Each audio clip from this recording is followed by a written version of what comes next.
cards. Your deck of cards. Be sure and get those. If you don't have them, we have a limited quantity in there left, so be sure and get those because you will need them for your class, okay? So just be sure and do that. They want me to remind everybody. The class will be in the Salon F. It's over in that, it's just right next door here, this row of rooms over here. So probably the first one, and I'm not sure how far it'll extend. It depends on the size of the class, so. But that's where it'll be, just right here in this area. Okay, any other questions on that?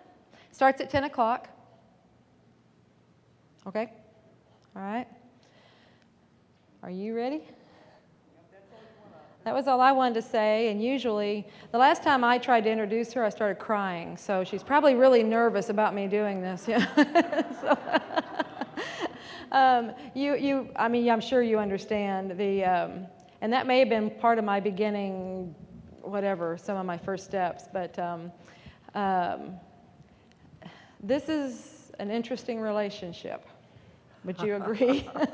And I've had it said to me before, how did you get so lucky to have her as your mother? And they said, and remember, luck had nothing to do with it. I picked her, right? So, obviously, and it's becoming more and more obvious all the time, the design, the grand design that's here. And we came to work together and to do this work together. She was the trailblazer. She's the one that started it, and then she needed support and help. And so that's when I came into the picture. And all of us in the family did. And we have our varying roles, and we have a wonderful, wonderful group that does this. And I guess this is the time to say that. I know they can't hear us in there, but she said I run the company, but you need to know I have the most wonderful team that I work with that makes all of this happen. I don't do it by myself. We can't do it without them. I cannot do it without them. No, there is a huge, wonderful group that makes this happen. And so anybody you see, and Darren and Carol are part of this too, but at the Ozark table and everything, please thank them as well, because they make this happen, and our staff, our volunteers out at the registration desk and varying places that we have them, they are vital, vital people that are making this happen. And you guys with Swank, can I eat a little bit of crow? Chris, I apologize. I really didn't want to let go, and because we had that other group for so long, and I did not want to let go and trust you. But thank you, universe, for making me do that. You have done a fantastic job.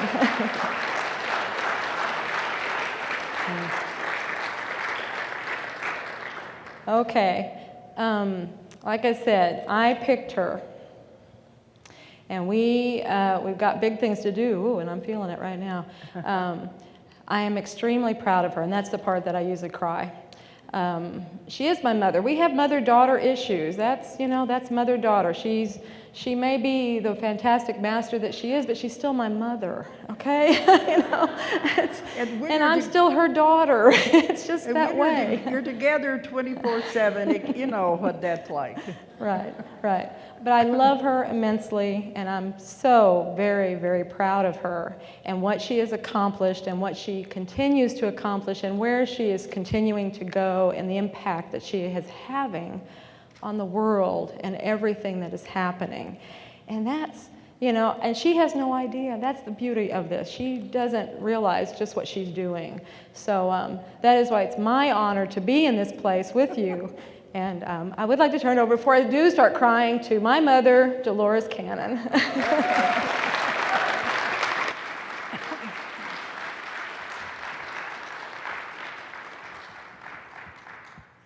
That's rare. It's very hard, very unusual you have your kids say anything good about you. Okay. But everything is growing and growing. Our company is growing by leaps and bounds, and we are getting better authors all the time, and we're spreading. And it's amazing what the company is doing. And also, we're continuing to travel all over the world. After this conference, I've been telling different people, I probably won't really be home until Thanksgiving. That's how much we're going to be on the road. Starting about a week from now, we'll do a nationwide tour and going up into Canada. Those of you who are in the Boston area, well, first we're going to be in Virginia, around Washington, D.C., doing a lecture there. If any of you are from these parts of the country and you want to come to these, and then we'll be going up in the Boston area with a lecture and my class. And Dee Wallace is going to be joining me on some of these in case you want to see her again too. We'll be the Boston area, then we go up into Canada, then across to Portland. And every place we're going to have a class. And then from Portland, we go down to Palm Springs, California, and then to Sedona. And we'll be back home then about the end of July. The whole month of July we'll be doing the United States. Then we have about a week or so, and we start out for a tour of Europe. And that's going to be 6 weeks. And they keep adding more and more countries on that. So it's going to be all over Europe. And then at the last minute, once I had the tickets bought, a last minute thing come in, and I'm only going to be home from Europe 2 days. I have to turn around and go to India.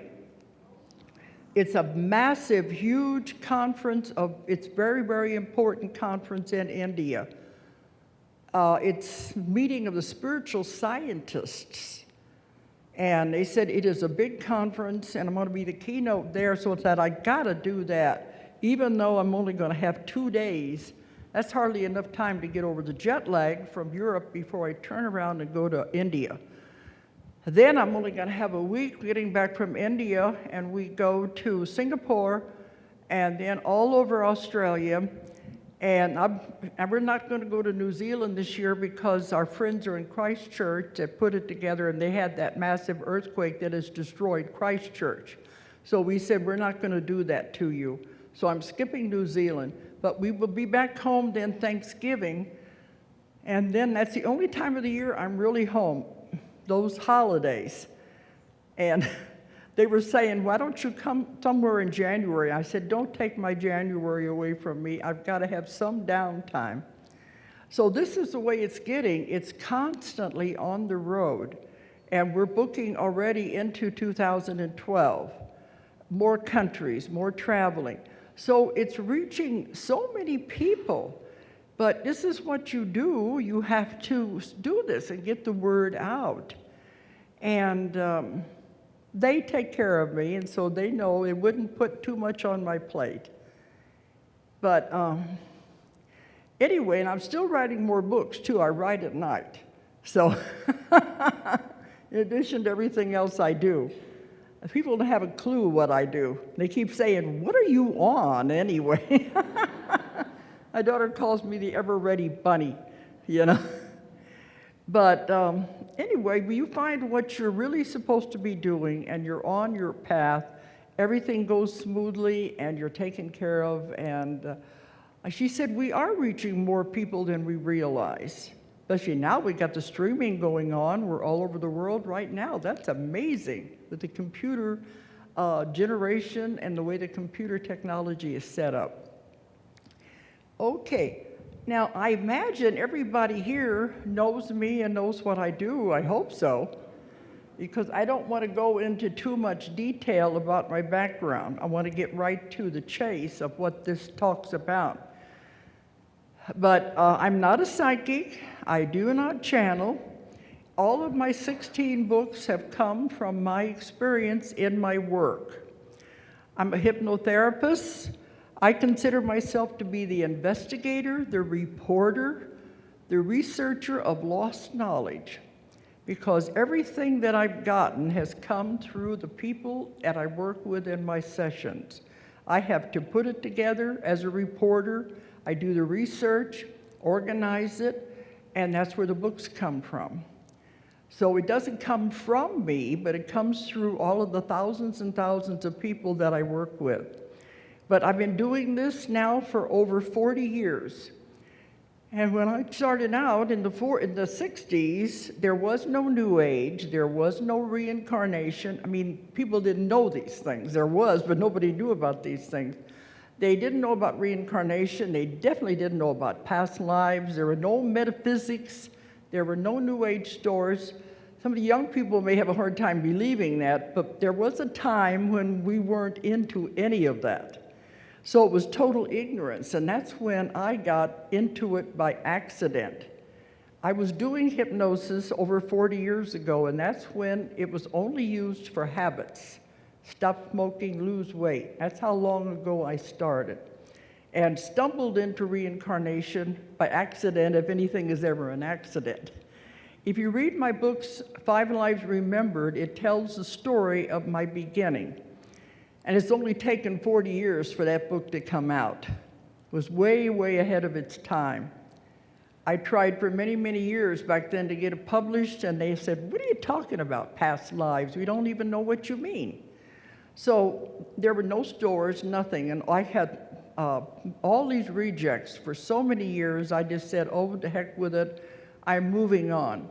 And I began to write more books, because in the 70s is when I started doing the past life therapy full time. And even then it was not popular, nobody really knew about it.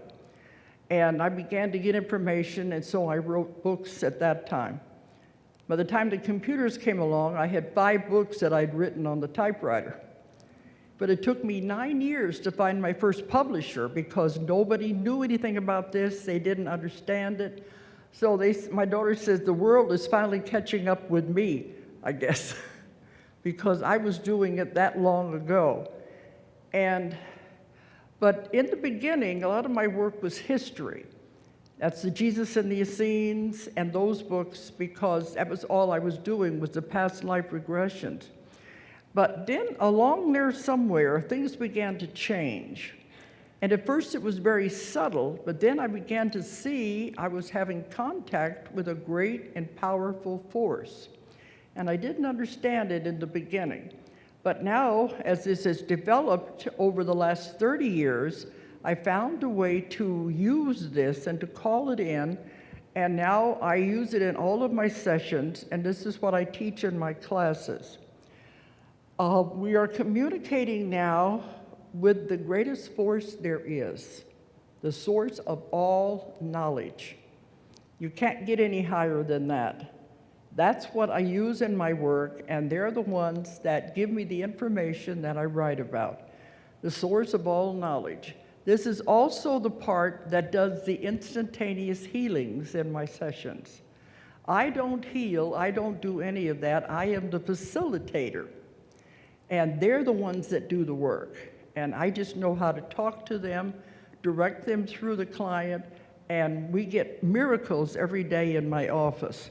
So once I found out that, my main work now is therapy and counseling. And people are coming from all over the world to this little bitty town in Arkansas, here where I live. I said, it's my retreat. When I come back home, I can get up there and be isolated and recharge my batteries. Because nobody knows what I do over there, and nobody cares. So I can live in 2 worlds and have a balance. Otherwise, you can get into this kind of a world and go over the deep end very, very easily. I have to have that balance in order to survive. But it began to be more and more common as my books began to come out. People were seeking me out. But I work in the deepest possible level of trance. I work in the somnambulistic level. At that level, you get the conscious mind out of the picture. It cannot interfere. In the lighter levels, which a lot of hypnotists work at when they do past life regressions, the person remembers a lot of it. And they'll say, oh, I made the whole thing up. But you get the conscious mind out of the picture and focus on just let the subconscious come in and tell the story. You get the truth. And this is where all the information comes from. And I found a way that is a totally new technique that I'm teaching, is how to get the conscious mind out of the way and get to them. Now, the part that I work with, I call it the subconscious. but it's not the subconscious the way it's defined by the psychiatrist. That's a childish part of your mind. That's the part of your mind that is used for habits. That's not the part I work with. I didn't know what to call it when they first began to come through. When I finally said, well, I'm going to call you the subconscious. They said, we don't care what you call us. We don't have a name anyway, but we'll work with you. So the part that I call the subconscious, you may say it's the higher self, the oversoul, the higher consciousness, has all knowledge. It is extreme power, but yet it is full of total love. It's a great honor to work with them because the love I feel when I'm working with a client and the love that is in that office, the energy is so high. But they know everything about everybody. They're so big and so powerful, but yet they care about every single person. That's why we're able to have such wonderful results, because they know everything about you. There are no secrets. So when somebody comes to see me, they know what they're looking for. They see the bigger picture. All I have to do is ask the questions, and I know how to bring them in through the person I'm working with. And the results are tremendous. But the amazing thing as a reporter is the similarity of the information that comes through. Now, I work with thousands and thousands of people. So when the information comes in, if they're all saying the same thing, not knowing each other, not even knowing what I have found, we know it's got validity. And I know it's coming from them because they always speak the same way. They always have the same terminology. People read my books and they say, it sounds like the same person is answering all your questions. And I said, well, it is really, it's them. But it's gotten to the point where I can have a session, say in England. They never interrupt the therapy part and when I'm working with a client. But toward the end, sometimes they'll come through and say, Delores, we have a message for you. I say, okay, I'm used to it. I always wonder later, what does the client think when they listen to that tape? But they say, we have a message for you. And they said, this is the next piece of information you need for your next book. And they will give me a theory or a concept that I've never heard before. And I say, okay. Then they will return to the session of helping the person. Then maybe a week later, I can be on the other side of the world here in America having another session. It happens again. And it come through again, and they expand upon the theory or the concept they have just given me. And this is how I put it all together like a gigantic puzzle, a piece from this person, a piece from another person, till it all begins to make sense. That's why I'm not working, it's not like channeling, I don't get it through one person. I get pieces and bits, and that's my job to put it together. And this is where the Convoluted Universe series have come from, is all of the complicated concepts they are giving me now. And the information I'm getting now, I could never have handled 30 years ago.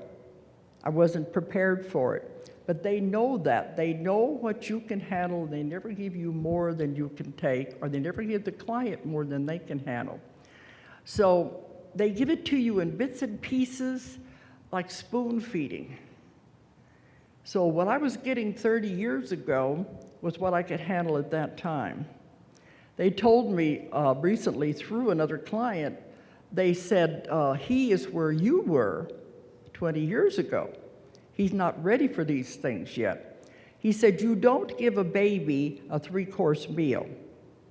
You give a baby milk, then cereal, then crushed vegetables. You don't give a baby a steak. So they're not going to dump a whole lot of information on you that you can't handle, or you just throw it away and say, doesn't make any sense. If you do that, then it's not serving any purpose. So they feed it to you in spoonfuls, and they say, digest this part. Then once you get that, then we'll give you another piece of information. And that's the way my work has continued.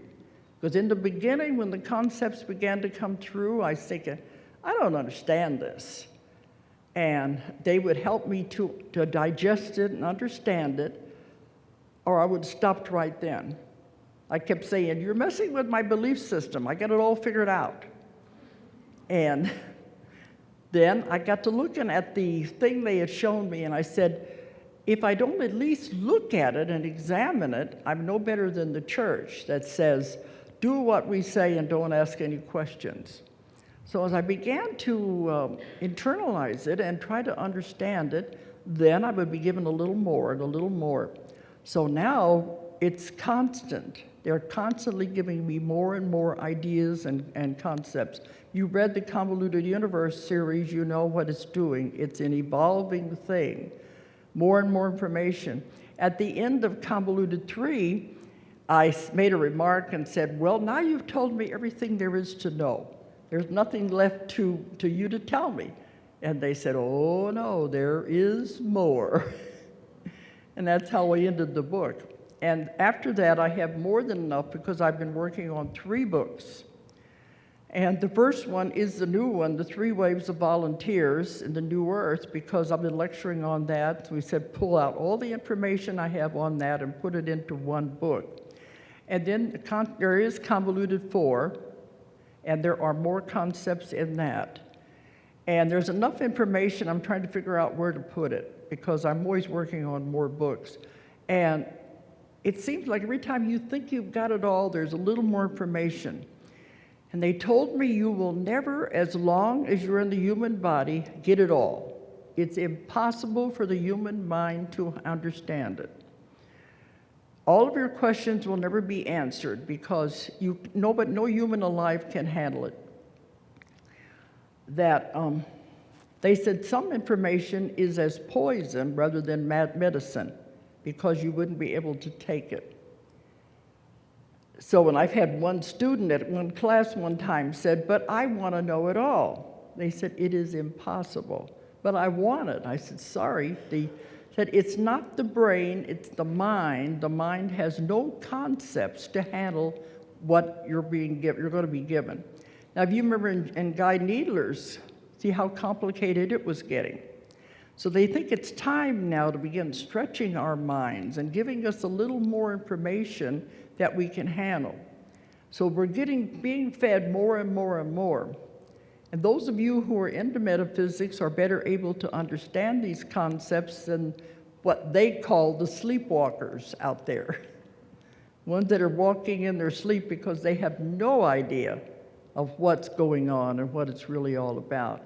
But that we at least have a better grasp on these metaphysical things. So I'm going to be going into some things. At first I didn't want to cover a lot of stuff. I didn't want to go over your heads. But it seems like now is the time to start getting into some of these things. Because when I'm lecturing at an audience, I try to stick with where I think the audience is. But sometimes they get into the questions, they begin to ask more complicated questions, and I said, okay, maybe they can handle some of these things. So anyway, I'm going to try to put some new information into this lecture that's going to be going, it's in the 3 Waves book, and it's also going to be going into Convoluted 4. Okay, now where to start? That's the thing. All right. The first thing to remember, see, some of the other speakers have been touching on some of these things, and I said, I guess it is time to get these things out. We all began with God, and God is a tremendous force. I've had many, many people have sessions where they've gone back to when they were with God, and it's beautiful, it's wonderful, just total love, and they don't want to leave. They always describe it as a bright, beautiful light. Sometimes they'll say it's like being in the sun. They call it the great central sun. And when you're there, everybody is together, and they have no desire to leave. It's extremely beautiful and wonderful. And this is why a lot of people say they feel a great separation when they go off. But this is the way it was in the beginning. We were all one with God. Then God wanted to explore. He wanted to was curious. He wanted to experiment. That's when he burst out in all directions. When he did, all of these sparks flew out in all directions. And when I take a person back to what they really, really are, they're just a tiny, tiny spark of light. That's what you all are. You're just in this vehicle right now, what I call a suit of clothes. This is the costume you're wearing right now to play this part in this play. But your real soul is just like a tiny, tiny spark of light. When these tiny sparks of light flew out in all directions, some of them became galaxies, some of them became planets, and many of them were just the individual souls. And God said, "Go forth, my children, and learn. Learn everything there is to learn. Have experiences, learn lessons, learn everything, then return to me with all of your information." That's why they say there is no bad, there is no good. Everything is energy. Everything is experiences and lessons. So when we all have bad things that happen in our lives, that is life. But I always ask the person, what did you learn from that experience? Sometimes they haven't even thought about that. If you've learned one thing, that was the reason for having that experience. If they say, "Well, I didn't learn anything, it was just horrible," well, guess what's going to happen if they say that? They got to do it again. They failed that grade. You have to do it again, and it'll be with the same people, same experiences, even be harder the next time. Because this is just a school, and it's only one of many, many schools you will attend. But when God sends us out, remember, we're on these adventures accumulating everything we can accumulate. We are like cells in the body of God. But when you're having these experiences, they've said before, it's just a play, it's just an illusion. I've had people, when they've gone through the death experience, they look back and they'll say, "It's just a play. I see all the actors on the stage, they're playing their parts. The people are standing in the wings and getting ready to come on stage and play their part. It's just an illusion. But when I was in it, it seemed so real. But now that I'm over here," he said, "it's like a blink of an eye." That's how quick it is. We get caught up in it. That's why you have to learn to figure out, remember, you designed. It's your play. You're the producer, director, actor, and writer of the script. If you don't like the way the script is written, rewrite it. That's how easy it is to do. Once you understand, you really control all of your life. You control the whole situation. It's your play. And when we come in, we have all these other souls who've agreed to play different parts. And they have meetings over there when you're on the spirit side. Whenever you have gone through your life, you've just died, you go through a part where you do a life review. And you look over the life you have just left. What did I do right? What did I do wrong? What should I make amends about? And there's nobody up there judging you. You judge yourself. There's no harsher judge than you yourself. You see what you shouldn't have done. And then you see, I hurt this person. I shouldn't have done that. I shouldn't have said that. So you talk to these other souls, and you'll say, "Well, we didn't do such a good job. Let's go back and do it again. This time you be the husband, I'll be the wife. Or you be the mother and I'll be the child." You can switch roles away any way you want because it is just a play. And we make agreements. Okay, this is the part I'm going to play. This time I'm going to be the villain. But you'll learn something from it. And you design what your life is going to be like. And I have had this through thousands of people. I know about the planning sessions. I know when you make the agreements and when you're talking to the other souls. And you'll say, "Okay, I think I'll learn a better lesson if I have this hard thing happen to me this time." And this other soul will say, okay, I'll be the villain. I'll do it to you. Now, on the other side, you may be best friends, but when you come in here, they're playing the villain. And many of them play their parts very, very well, as you all know. But it's an agreement you make before you come in. I'm going to have a hard life this time. But if you look back at it, what did you learn? I have heard stories you wouldn't believe from my clients when they come in, horror stories about the way people were raised that you wouldn't believe.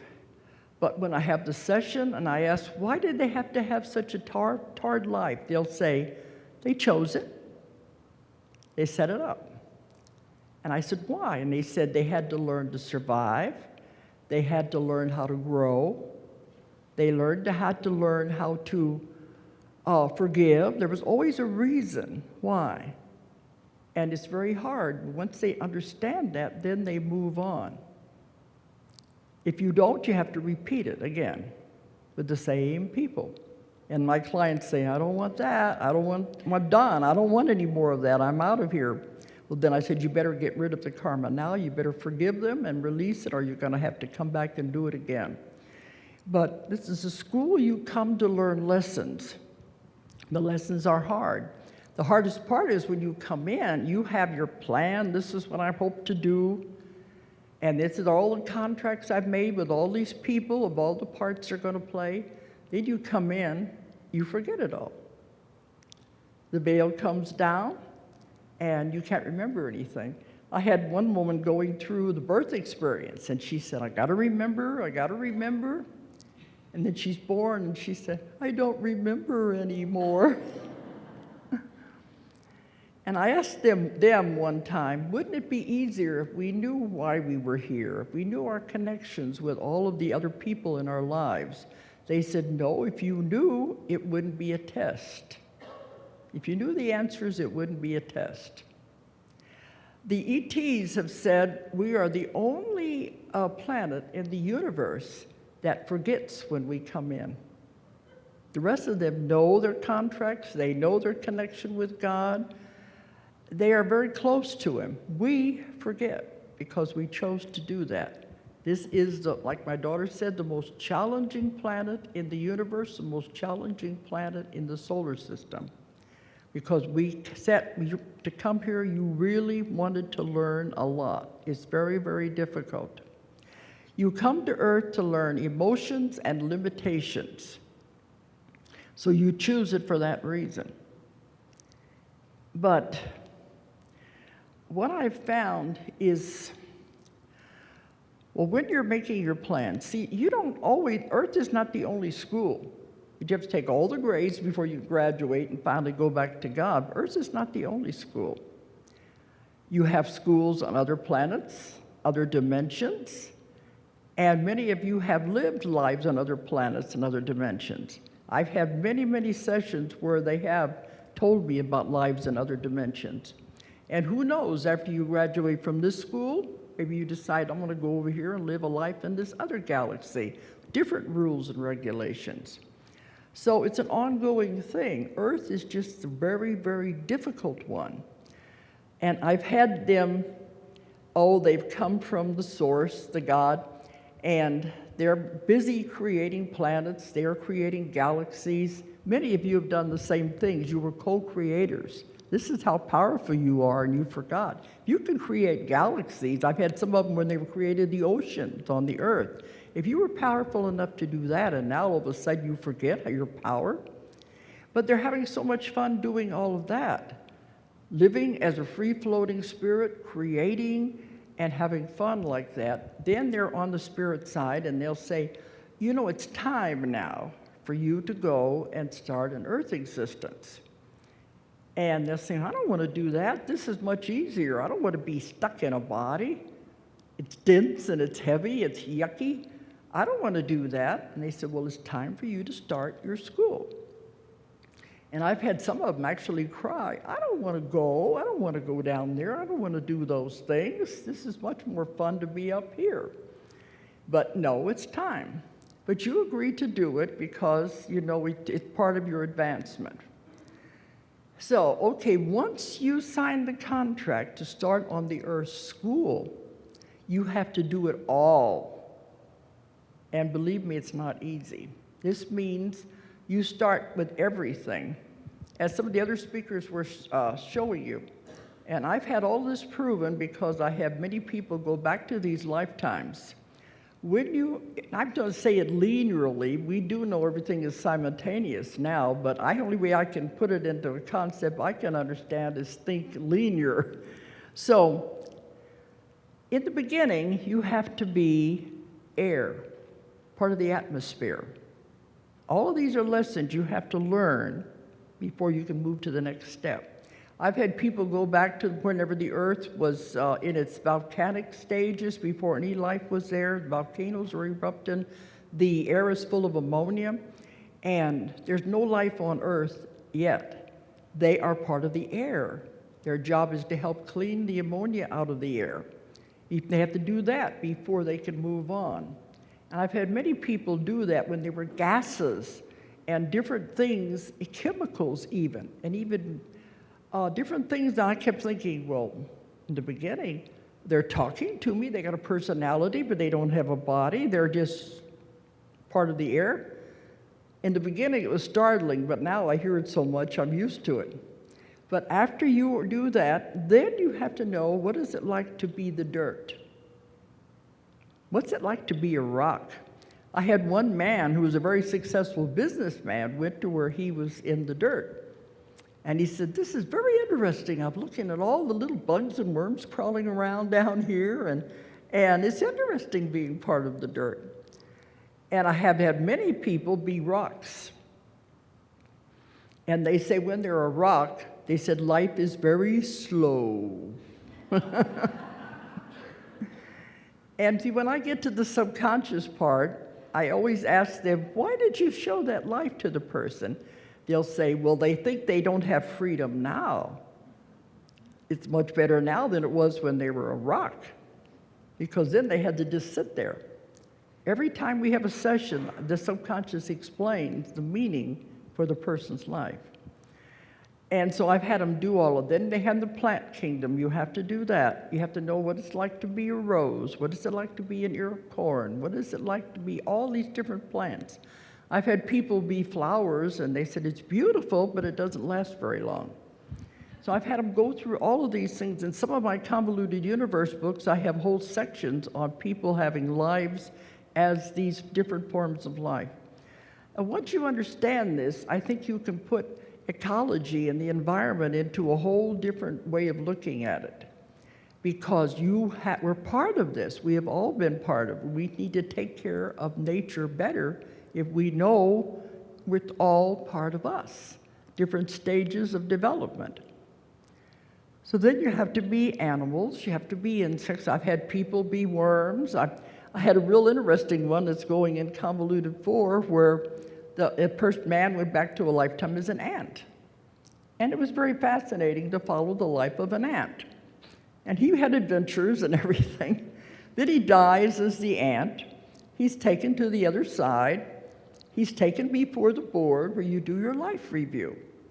And I'm thinking, that'd be interesting. What kind of a life review can an ant have?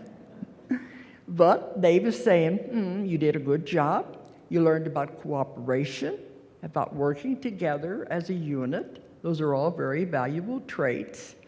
So now you're going to have to go and do another lesson. You learn one, you do good. You don't have to repeat that class. Now you're going to have to learn something else. Maybe patience, maybe love. Who knows what it is? You can't do it all in one lifetime. So it was fascinating to see the little ant as he evolved, and then he had to come back as something else. And I've had him be all kinds of animals, and I always want to know, how does an animal think? How does he see? How does an animal feel?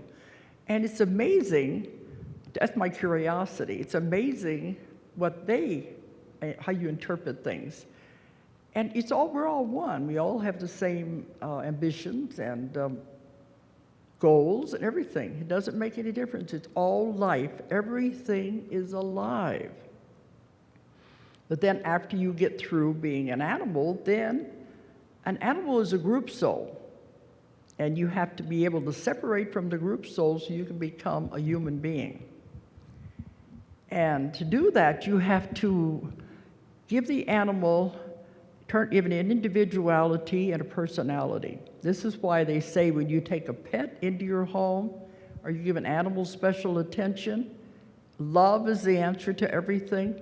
You are teaching that animal so he can separate from the group and be able to become a human. You give it a personality and individuality and separates it. The group souls are like herds of cows, colonies of bees, colonies of ants, flocks of birds, they all operate as a group. But you separate from that when you're going to move up the ladder into the human part. So they said everything is alive. They said if there's one thing you could tell people is that everything, this table, this microphone, the floor, the desks, the tables, everything has life.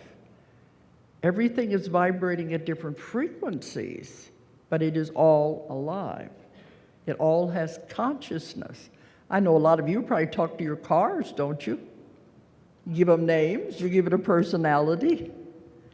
They said everything has life. And even down into the fibers of the rug, there are universes within the fibers of the rug. From the microcosm to the macrocosm, everything is alive, and they're all beings. I've had people even go to where there were cells. That's amazing. So we know everything is alive, everything is there. You're all experiencing something. Some of these lives are short, and then you can go on to the next ones much faster. But nothing surprises me anymore. The last client I did before coming here was a big giant bird. And she didn't even know if she believed in reincarnation. She said, I never even thought about past lives, but she was a big giant bird. But not at all what we were expecting. But the subconscious said, it's time for her to spread her wings and fly. She was holding back on what she was supposed to be doing with her life. So every time the subconscious picks a life for the person to see, it's always got a reason. So anyway, when you get into the human, then you have to be everything. Everything. Have to be male and female many, many times. And I have men get upset with me when I say that. What do you mean I've always been a man? What would you learn if you had always been one sex? It's got to be balance. You have to have balance. This is one of the causes of homosexuality. They've been one sex too many times, too many lifetimes, and then the spirit side says, okay, now you got to switch because you got to learn that lesson. I don't want to do that. So they come into the body, and a lot of men will say, I feel like I'm a woman inside of a man's body because they were a woman in many past lives, and now they're a man. You have to learn what it's like. And sometimes the first time they make that switch, it's difficult. And I had one man start crying in the audience, and he said, finally, you give me an explanation I can understand. But this way, if you knew the rules of reincarnation, there is no judgment, there's no prejudice. We're all living our lessons, we're living our path. You never know the path of another person, you never know what their plan is. So you can't judge. But you have to be male and female many, many times. Then you have to be every race in the world, every religion in the world. You have to live on every continent in the world. Can you see if people understand that, there would be no prejudice?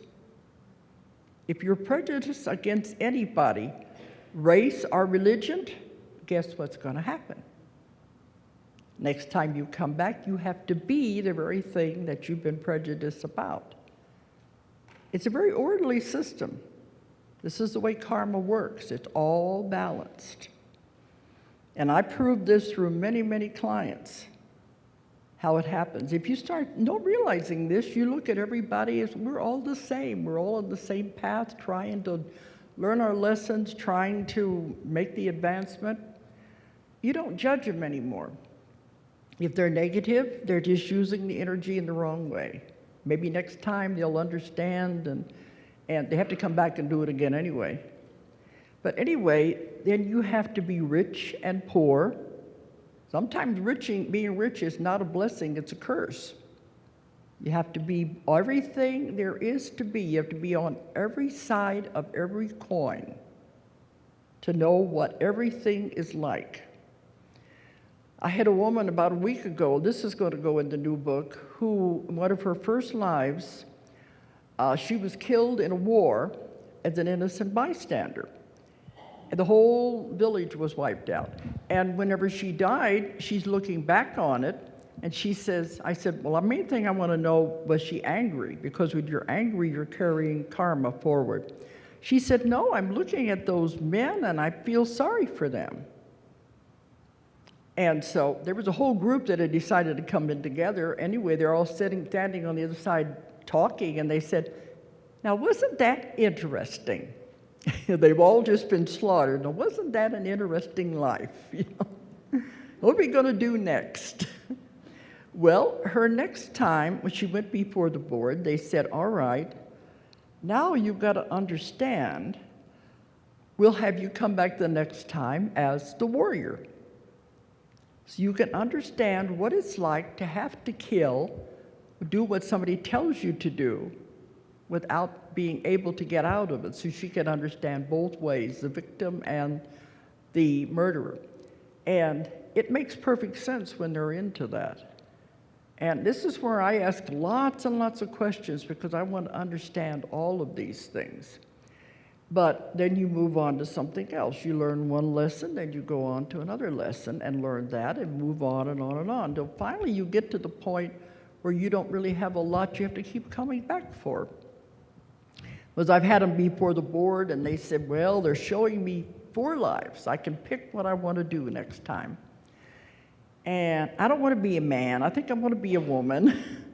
And I don't know about life as an Eskimo. That might not be much fun. Or living in the jungle, but they said I'm going to have to do them all eventually. Which order do I want to do them in?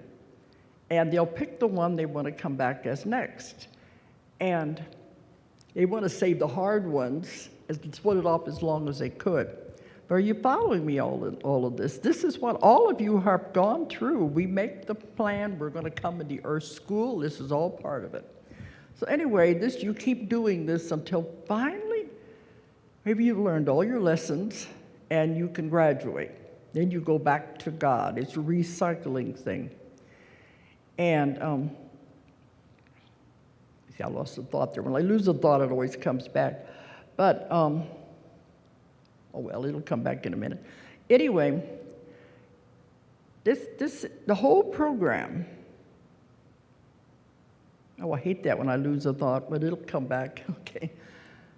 So when you graduate then, you'll be going on to something else that may be totally different.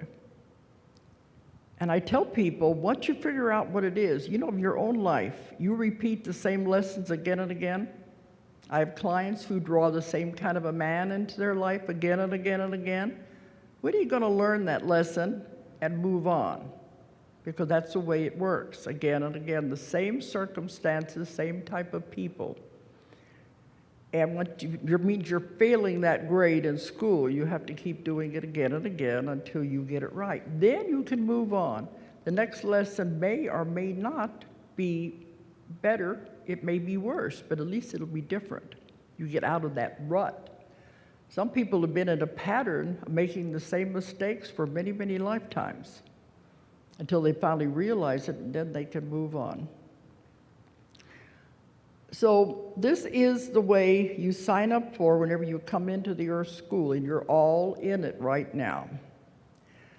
And they said you can't get out of it until you have finished it. You got to graduate. You can't just say, I'm going to drop out of school, which would be nice sometimes, but you can't do it. So now something is happening in our time right now that is changing all of this. This is the way it has been for eons of time. And too many people are stuck on the wheel of karma. You keep coming back again and again and again. When are you going to get it right? When is it going to sink in? Making the same mistakes again and again and again. We're stuck on the wheel of karma. Well, right now, we are in one of the most important and amazing times in the history of the universe. And things had to change. They had to be different. I don't have enough time to go into the ET part, but I will tell you, they have been with us since the very, very beginning. They are the ones who created life on Earth. The seeding of the planet, we all came from them. And I usually have a little more time, I go into the whole background. I've written many books about this, but they have been taking care of us since the beginning of time. That's why in my UFO research, I've been doing UFO cases for over 25 years. I have never found any negativity because I know why they're coming, I know what their purpose is, and it is positive and beautiful. Because I speak at all the UFO conferences in the world, and the other investigators don't like me because they keep saying, you've not found the truth, you haven't found the horror and the evil. So that's because it does not exist. Because I work in such a deep level, we get away from the emotional that the person is carrying. If they think they've had a bad experience, that's what they're going to get through these lighter levels the other hypnotists use. By going deeper, you go to the real story of what happened, and we're able to get tremendous amounts of information. That's my first book was The Custodians, was my 25 years, and I found, working with us, and I found the answer to every question you could possibly ask about UFOs and ETs. They have been taking care of us since the beginning of time. We are their children. Their job is to watch over us and take care of us. Now because they did create us, and that's what it's all about.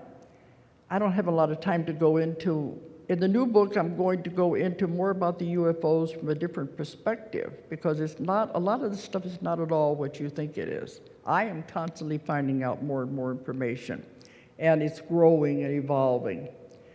But that's why some of these are called the Watchers. Their job has been to watch Earth and take care of it and see where it's going.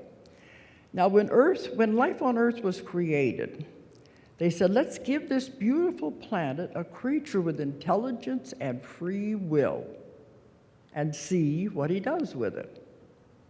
We are the only planet in the universe that has free will.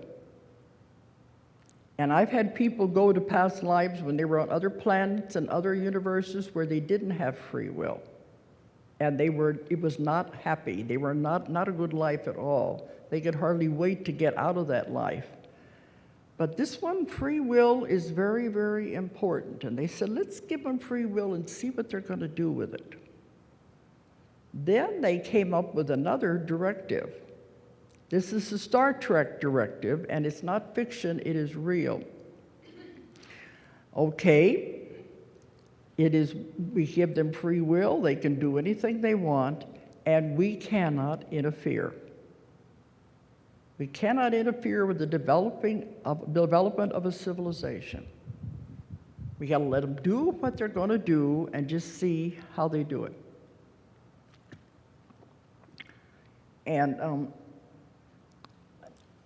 so along the line, as the species began to develop, they came and gave them the next advancement. This is what Giorgio was talking about last night. Everything he was saying, I've found and I've written about, where they came and lived among the people. Every culture in the world has the legend of the culture bringer. The Indians have the corn woman who brought corn and showed them how to plant. Other civilizations have the legends of the ones that give them fire. They teach them how to hunt. There's always someone who is a culture bringer. Every culture in the world has these legends.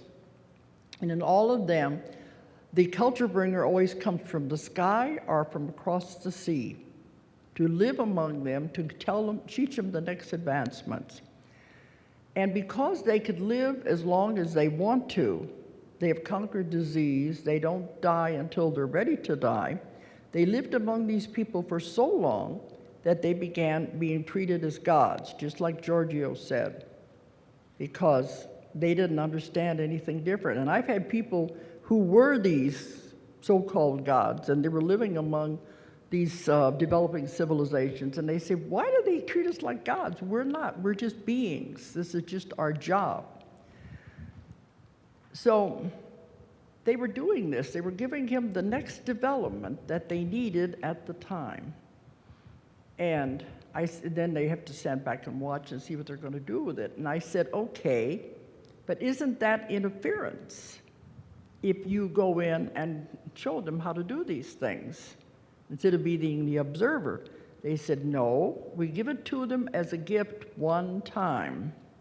What they do with it is free will. Because they said many times they have given a civilization something and they've turned around and used it in the wrong way. And you know, in our time too, they turn around and use it as a weapon. They've done that many times in the past. Now, in the time of the Aztecs and the Mayans, whenever they turned to sacrifice, when they were cutting the hearts out, they said at that time they were teaching them medical practices and how to do surgery. But they didn't understand, and they turned, I think maybe the wise man had died, they didn't know what the reason for it was, and so they turned into cutting the heart out to present it to the gods. And in our time, too, they give us an advancement, and we turn it into a weapon. So I said, okay, couldn't you come back and tell them they're not doing it the way you wanted them to use it? They said, that's interference. We give it to them one time as a gift. What you do with it is free will. And we can just stand back and shake our heads and say, what are these kids up to? But they cannot interfere because that is the rules. So anyway, this is the way it's been down through time. Now they can't live among us because there's too many people. So now when the next advancement is ready to come into our time period, it is put out in the atmosphere as an idea. And whoever gets it is the one who invents it. They don't care who invents it as long as it's in the time period. Because you always hear about people all over the world working on the same invention at the same time. And I've talked to people all over the world who are doing this. There are many that I've spoken to who are working on free energy, and it's definitely going to be real. And I asked them one time, well, should I put these people together? Couldn't they be working together? They all have the same idea. They said, no, that would interfere with it. Let them all work independently. You put them together, it dilutes the power and the energy. Whoever invents it first will be the one to get the credit. It doesn't matter as long as in our time period. So this is how the inventions are coming into our time now, is just by putting it into the atmosphere, and then it is where it's supposed to be. Okay, so they've been doing this forever. They've always taken care of us. Now, the only time they could possibly interfere is if we got to the point we were going to destroy the world. Then they would have to step in and stop us. Because if we did that, they said it would disrupt the entire solar system and even out into the galaxy. And people said, well, what does it matter, a little bitty planet like Earth? And we are a small planet, isolated over here in this part of the solar system. We're isolated on purpose. We are quarantined. They don't want our violence contaminating the rest of the population out there. So we are isolated over here until we get our act together. Then they'd be more than welcome to have us come in with them. But people said, well, what would it matter, a little bitty planet like us, if we did blow ourselves up? They said, everything is in order, everything is planned, and if one planet like this destroyed itself, it would have reverberations throughout the solar system. It would have reverberations all the way through the universe. Also, it would have reverberations into other dimensions. There are dimensions all around us all the time. There are people living in those dimensions. There are cities, there are civilizations. We can't see them because they're vibrating at a different frequency. It's just like when you watch a propeller blade or a fan blade, when it speeds up, it becomes invisible. They're vibrating at a different frequency, but they're there. The ETs know how to go back and forth between these dimensions. And as she was saying in the book Twitters, and I've had many, many cases of that, we constantly go back through dimensions too, and we're not even aware of it. But these dimensions are all around us, and they said if we were to blow this planet up, it would also have reverberations into those dimensions, and it would be like undeclared war on those innocent civilizations. So we cannot destroy this planet. That's the one thing they could step in and stop us. Now, down through the history of the earth, there have been many, many civilizations that have risen to the height of civilizations, much more than we are today. They were highly developed mentally, and they could do things with their minds that we can't even begin to do. Atlantis was one of them, but that was not the only one. There were many, many others before that went down. Even they reached the height. I have these several stories in my books about this. One of them where they succeeded in blowing a hole in the ozone layer, which sounds familiar, doesn't it? Scientists were experimenting, and they went too far, and they created a hole in the atmosphere, in the ozone. The heat of the sun came through and burned large places of the earth, and this is where the large deserts in the world came from, because at one time they were very lush, beautiful civilizations, and they said nothing will ever grow there again. That was one time. There have been many, many times when we have civilizations have destroyed themselves because of what they were doing. And Atlantis was another one. But many times they have had to come in and step in and stop it because it was getting to the point that they could really harm the earth. And I did get some information. This is in the new book I just published, about 3 waves that I'd never heard before about Atlantis. I thought I knew why it went down, because the scientists misused the power of their mind, they misused the power of the crystals, and to where it did cause a big disruption. Everything is always the men, guys. I'm sorry, but it is always the men. The men always want the power and the greed, and they have a beautiful, wonderful world, and all of a sudden they're wanting more and more and more. And to where I knew they were going against the laws of nature because they were interbreeding animals and humans. And I have a lot of cases of those too in the books. And they said that could not be allowed because they were going against the laws of nature. They kept experimenting with all kinds of weird things. So I thought I knew the reason why Atlantis had to go down, because they were violating the rules of nature and wanting too much and causing disruption. But I had a case just this last year, and I think I put it in the 3 waves, that gave me an explanation I had never heard before of why Atlantis had to go down. And when I asked them, I said, I thought I knew all the reasons. I've never heard this reason before. They said, that's because we have never told you before. We had never told anyone till now. And what it was, they said they were working with dark matter, which I think you can think sounds like antimatter. The scientists, they said, were working with dark matter and doing things they weren't supposed to be doing with it. And scientists always want to learn more and more and more. They don't worry about the consequences. Look at the HARP project, all of those. They don't care about what happens. Look at the atomic bomb. We could have blown up the world when we did that, because we could have ignited all the hydrogen atoms in the air. But the scientists don't care. They just want to experiment.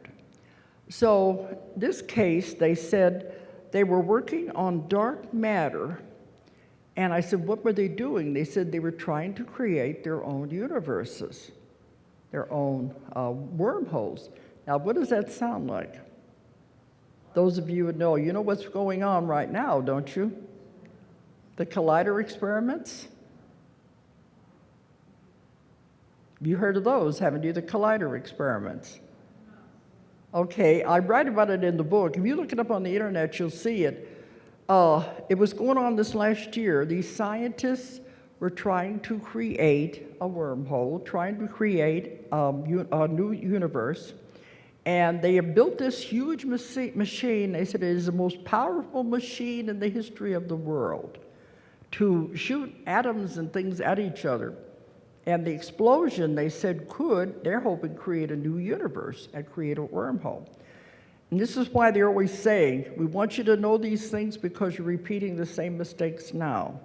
Well, these scientists that are doing the collider experiment are working with antimatter. And this is what they said they did in Atlantis. They were working with dark matter. And when they were doing it, it got away from them. And it began to destroy the grids of the earth. And they said the grids of the earth, because of this, working with it's hard for me to understand. It has to do with the atoms and all of that in the wrong way. They began to act on each other, and it began to collapse the grids of the earth. So they said we had to step in and destroy it and stop it, because if it would have continued, the entire earth would have collapsed. All the grids collapsed, and it would have had an escalating effect, and the grids of the entire solar system, the grids of the whole universe would eventually all collapsed on itself. This is what they keep saying they're afraid of. So they said we had to step in and destroy the population at that time. And I'd never heard that explanation before. But that was one time. So they said, we don't do it unless it becomes an absolute emergency. And naturally, when that happens, life starts over again from scratch. Because they said it's like blowing a fuse. You can no longer have the powers, the mind powers, the psychic powers you had at that time. You've got to pull the plug. Everybody starts over again as savages, from the ground up all over again, to build a civilization. And now we're at this point where we have finally got a civilization again. Because they said, so much time is wasted when you have to start all over again. Every time they've had to step in and stop the civilization, starts all over again, all over again. They don't like that. And they said, right now, we are getting to this point again. And they don't want to have to start over again. They want us to continue because we have this beautiful, wonderful future ahead of us. So what happened? They been watching the earth, just watch us and see what's going on, shaking their heads and thinking, I don't know what these kids are up to now, but it's, all they can do is say, well, they have free will, let's go ahead and do it. The thing that got their attention was right after World War II. 1945, the end of World War II, when we dropped the first atomic bomb. They said, we better get down there and see what these kids are up to. They're playing around with something they have no idea the power of it. So they came down and they said, we were not supposed to have atomic power yet. We were not ready for it. That when we were supposed to have it, it would be used for positive, for good. And I said, well, we use atomic power for good. We use it for electricity. They said it will never be what it was supposed to be, because when the atomic bomb was invented, it has this aura of death as a weapon and negativity. So it will never be what it was supposed to be. We weren't supposed to have it yet. So they knew if we were playing around with something we didn't understand. They said, these kids can't even take care of their own lives. They're stuck on the wheel of karma. We just came through World War II and all this horrible devastation. They can't handle their own lives. They're never going to be able to handle something this powerful that could destroy the world. What are we going to do? And so, it would be nice if you could just come in and say, stop it. But they're not allowed to do that. That's interference. So what they decided to do, they went back to the councils. There are councils over everything, and they have councils they report to. There are rules and regulations that run everything. Nothing is by chance. They went back to the councils, and they're saying, well, what are we going to do? We can't just go in there and stop them. They came up with a plan that I think is brilliant. They said, we can't interfere from the outside. What about if we influence from the inside? So what they decided to do, the people on earth are too caught up on the wheel of karma, repeating the same mistakes over and over again. We got to bring in souls who are not caught in that, souls who are pure, who have never known violence, who have never been trapped on the wheel of karma. That's what we have to do. So, and I've had this through many, many, many clients. That's just why I put the pieces together to form this whole theory. They said the call went out for volunteers. Earth is in trouble. Who wants to go and help? And they asked for volunteers to come and help Earth. These are pure souls, never been to Earth. They're not contaminated. They've never known karma. Now, these souls came from other places. And I'm seeing it constantly now. The only ones I have now who are going back into typical past lives are the ones who still have karma to repay. Majority of the clients I see now are what I call the first-timers, are the volunteers. Because many, many of them came from the source. They never started on this journey that we're on. They remained with the source. They remained with God. They had no reason to come. And when I'm talking to them, and they said, well, and I know they're in a body. I'm talking to this body that's laying there on the bed. I know they did come. And I said, why did you come? And they all say the same thing. We heard the call. And we wanted to help Earth. So they come in. Imagine what it'd be like with never having any other lives at all, have always been with the pure, the beautiful love, and never experiencing anything, to come into this mess that we call Earth. Because when I've talked to them when they come in, they said, oh my gosh, what was I thinking of? They said, the body is so dense, it's so heavy, and they've been used to being free, and all of a sudden they feel trapped in a body. And I've had them when they're on the spirit side, and they said they were having meetings, and they'll say, who wants to go and help Earth? Earth is in trouble. And one woman said, I stupidly raised my hand. They get down here, and naturally you come in, you forget all these things. Well, another place they've come from is they were ETs. Now, there's what I mean. An ET is just a being. It's wearing a different costume, playing a different part. And many of these were quite happy. They were living on spaceships. They were living on other planets. Many of them had evolved to the point they were light beings living in other dimensions. They didn't have to have any bodies. They were having beautiful, wonderful lives, what they were doing. They had no desire to leave the spaceship. They were living, doing their work. But the same thing, who wants to go and help? And they say, okay, I guess I'll go. And in the 3 waves, I have many, many cases that I've done where they did come from other planets and from other spaceships and things like that. One thing I think is interesting, what I've found, now see, well, when they come into the body, they don't have any karma. They're not on this school. But if they begin to accumulate karma, they're going to be stuck here.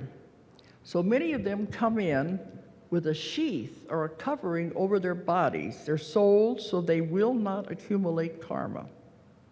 because they know once they accumulate karma, they're going to be stuck here and have to come again and again. So they have a protection to keep them from accumulating it, so they can finish their job and go back to what they're doing. The amazing thing is I found many of these people who have come from spaceships, and on spaceships they can live thousands and thousands of years. And some of them, this other part of them, I don't want to get too complicated, but this is only one fragment. You are just a fragment of your whole entire soul. The other fragments, what you would call facets, this is like a diamond with facets, are all living other lives. And you can't know about them because it'd be too confusing. But they send a fragment, a piece of themselves to live a life on Earth. Now, the other being, the other one on the spaceship, is still going about his business there. Other times, they put the body of the space person into like a sarcophagus, a suspended animation to keep it alive until the soul comes back, and then it can finishes the job here, then it can go back and continue its life on the spacecraft. Now, is this making some sense to you? And many of these people have dreams that they're seeing things going on spacecrafts, and they don't know what it is. But they finish their job here, and then they're going to go back because they have no desire to stay in this. They have perfectly beautiful life there. They want to go back to the other planets. They want to go back to what they're doing. This is just like I guess an assignment like you do when you're in the military. Go over here for a lifetime and help that. So these are all people who have volunteered to come. But Earth is such a very difficult place to live that they come in here and it's very, very hard on them. Now, I get emails and correspondence from all over the world. They always tell me the same thing. I don't want to be here. I don't like it here. I don't belong here. I don't like the violence. I don't like the emotions. I want to go home. I don't know where home is, but I know it's not here. So they're on a very difficult assignment because they don't understand what's happening. So, and now that I've done these radio shows, I do the Coast to Coast, and after we do the Coast to Coast show, I get 3,000 emails a day. And we hear these same things from everybody. And we get emails from all over the world. And they said, I'm so glad you're saying this. I thought I was the only person in the world that felt this way. You don't know what it feels like to know I'm not alone out there. Others are having these same feelings. So I ended up dividing these up into 3 waves. I was doing it according to their age and the characteristics of each one. So the first wave would now be, they were born right after the war, right after the dropping of the bomb. That's when the first ones began to come in. And look what happened at that time. We had the baby boomers. Of course, the baby boomers, I always thought, were because of nature. When you have a war and wipes out so many people, they replenish. But they said the baby boomers were a lot of these new volunteers coming in at that time. So anybody born after 1945 would very likely could be a first waver. But I've had some people tell me, I have these characteristics and I'm in my early 60s. Well, some of them may have been forerunners. Okay, the first wave had it the hardest of all because, and we actually didn't want to be here, but they were the first ones to come. Now, they definitely don't like Earth. They don't like the violence. Emotions frighten them, especially anger and fear, strong emotions. They can't handle it. They don't like it. And they always saying, I want to go home. I've had some people tell me, I can remember the little kid, 4 years old, standing in the kitchen telling my mother, I want to go home. And the mother would say, well, you are home. And they said, no, this is not home. But they have... many of them, they have good homes, they got good families, good jobs, but many of them want to kill themselves. And many of them have attempted it because they really don't want to be here. I had one client a few weeks ago who said, tried to kill myself 3 times, it didn't work, so I guess I gotta stay. With suicide, you don't get out of it anyway. So anyway, this is how badly they want to go. The first wave have had it very difficult. So they would be 50s, thereabouts now, 40s, 50s. And I wrote the book Keepers of the Garden. That was the first case I ever had of a first-timer. He came from outer space, and I'd never heard of it before. This one in that book was written in the 80s. Now I have hundreds and hundreds of these, and they're mentioned in many of my other books. Now the second wave, I would think would be 30s. My daughter says don't try to stick too strict on these ages because you really can't. 30s, maybe early 40s, somewhere in there. Maybe down into the 20s. The second wave are what we call antennas, generators, channels of energy. They have come in just with an energy, a loving energy that's supposed to affect everybody else. They don't have to do anything. Many of these people work out of their homes. They don't want to be around people. They're very good people, but they don't have these same characteristics as the other ones did. Now, both the first and second wave, many of them don't want children because they know having children is going to create karma and they don't want to be stuck here. I've had some clients who have managed to have children. It was very, very difficult for them to do it. But they said, well, they wanted to have the experience, but so their bodies were not made to handle this. But these people are to generate energy. They can walk through a crowded mall or a store. Their energy will affect anybody they come in contact with. That's the way it's supposed to be. They are generating positive energy to help with this uplifting of the world. And but the irony of the second wave is they don't like people. They don't like the energy. They don't like all the junk that's going on out there. So they would much rather stay home and stay isolated and not mix with people. But they're supposed to be doing it. You're supposed to be out being around people anyway. So the second wave, when they come and they'll ask me, what am I supposed to be doing? They always want to know, what's my purpose? What am I supposed to be doing? Usually it'll come out, you're not supposed to do anything. You're just supposed to be. And later they'll say, well, I want to be doing something. They said, you are. You're doing it by just being. That's the second wave, are spreading the energy.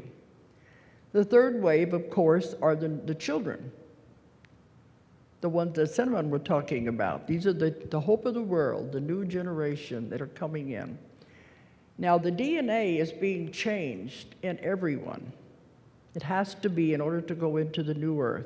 The children are coming in with the DNA already in place. We're the ones that have to catch up.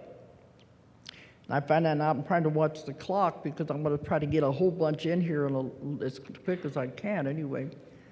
But they are coming in to change the world. They are the gift of the world. As at Cinnamon, we were talking about that too. They misunderstood because they're so highly advanced. But our DNA is being changed to catch up with this because it all has to be, as we vibrate differently to go into the new earth. I speak at conferences about the new children, and they had panels of these kids, and that's when I found out how they're thinking. But they had a TV show not too long ago, about a year or so ago, where some of these children, 10 years old, have already graduated from college. Many of them are forming their own organizations. They're just children. They're already forming their own organizations. And guess what the organizations are for? To help the children of the world. They already know their mission. They're doing it. So these are the hope of the world. This is the gift of the world. They said this is the new generation that's coming in. So these are the ones that will lead everybody into the new earth. Now we are moving into the new earth. The earth is a living being. It is going into its next incarnation. It's going to do it regardless. It took it longer to do this, but it is evolving like people do. It's going into its next incarnation. So it doesn't care if we go with it or not. It just as soon we didn't go. We're like fleas on a dog. Look at what we do to the earth. But it is going to go. It's moving into another dimension. The vibrations and the frequencies of this planet are moving into the next dimension. And if we want to go with it, we have to change. We have to evolve. And our vibrations and frequencies also have to change to match it. But this is what we're talking about, the new earth, and separating and going into the new frequency. The first time in the history of the universe that an entire planet has changed its vibration and is moving into another dimension. It has never happened before. And all the ETs, all the beings, everybody are out there watching. They said, this is the greatest show on earth. Are we going to be able to do it? Are we going to be able to pull it off?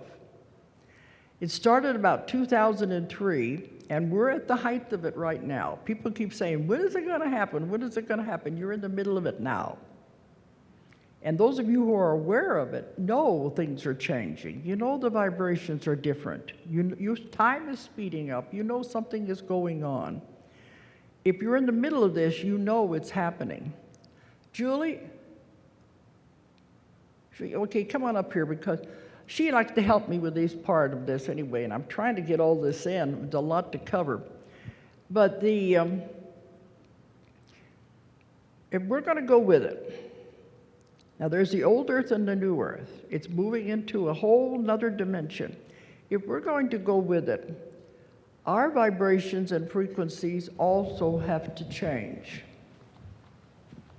This means the vibrations and frequencies of our body have to change. And it said they cannot change overnight, because if it did, it would destroy the body. It has to happen gradually.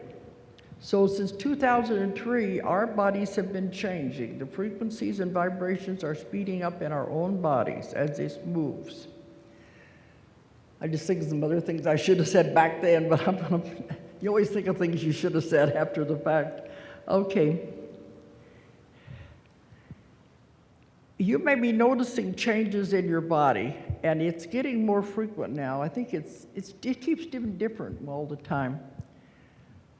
But it started in 2003. Now, it'll be subtle at first. There are many symptoms you will experience. You probably have already been experiencing for the last several years. It doesn't all these symptoms don't occur at the same time, but you may have some for a few days, and then they taper off. And then maybe a month or so later, or a week or so, you get another set of symptoms. You go to the doctor doesn't say there's nothing wrong with you. Of course, they're going to put you on a pill anyway. But it's because the frequencies are changing and our body is adjusting to it. And some of the symptoms that I've been told: high blood pressure, heart palpitations. This is a biggie. A lot of people are experiencing the irregular heartbeat. And they keep saying, don't worry about these things, because this is the body adjusting. And we have depression. Depression is a biggie. You'll go through a lot of that. And dizziness. Sometimes you'll go for several days being dizzy. But these things only last a few days, and then they fade. And then maybe a week or so, you'll get another one. Headaches, joint aches and pains. Ringing in the ears is a big one, because that is the energy is being raised. And I have clients coming to me for that, and they'll say, just tell them turn it down. The energy's too strong. And you can visualize a dial. See the dial being turned down, because sometimes they don't realize they're giving you too much. But it has to be gradual, otherwise the body can't handle it. So visualize, tell them it's too much energy, turn it down, and this will help with the ringing in the ears. What are some of the other symptoms? You think those are most of them? It's somebody the other day had one that we hadn't thought of. Probably think of it because somebody said, oh yeah, that sounds very much like it could be.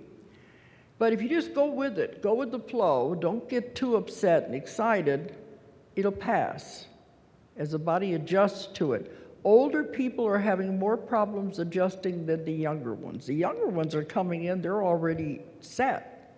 It's the ones in the middle, their bodies are adjusting to handle all of this. If you can't handle it, you're out of here. You can't adjust, you leave. That's not so bad. They're going to watch from the other side and see what happens. But if the frequencies become too hard, but if you can talk to them and say, let's do it a little easier, calm it down, it's a little hard on the body. Now, you probably notice your diets are changing.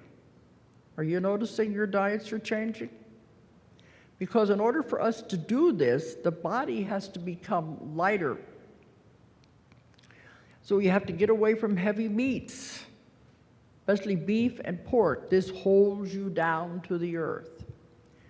You gotta have lighter foods. And through all of my clients, when they always want to know about their diets, it's always the same thing.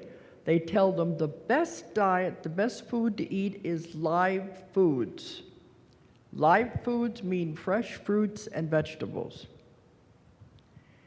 And to stay away from meats, especially beef and pork, with these hormones and the additives they're putting in there, and those are heavy. You can have some fish and chicken, but that's a lighter meat. But really stick with the fresh vegetables, organic if possible, and stay away from too much sugar, and drink lots and lots of water. They said the value of water is beyond belief. You can't believe the importance of water. There's one tiny, tiny thing in the water that we must have.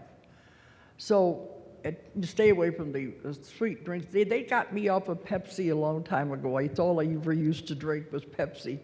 I listened to them. They got me off of it. I was a Pepsi-holic. But they stopped all of that. Okay. Those are most, they said, you will notice as you move into this, eventually you're not going to want to eat food, you're going to want liquids. And when I've said this on the radio, people will call in and say, I wondered why I wanted to eat more smoothies. We're going to get where it's more liquids. And eventually when it's done and we're over there into the new earth, you won't even want food at all. So that eventually down the road, we won't have to eat. Darn. But that's when you go eventually, at first some people say, do I have to die to go? No, you will go in your physical body. This is a physical thing that is happening to the earth and to us.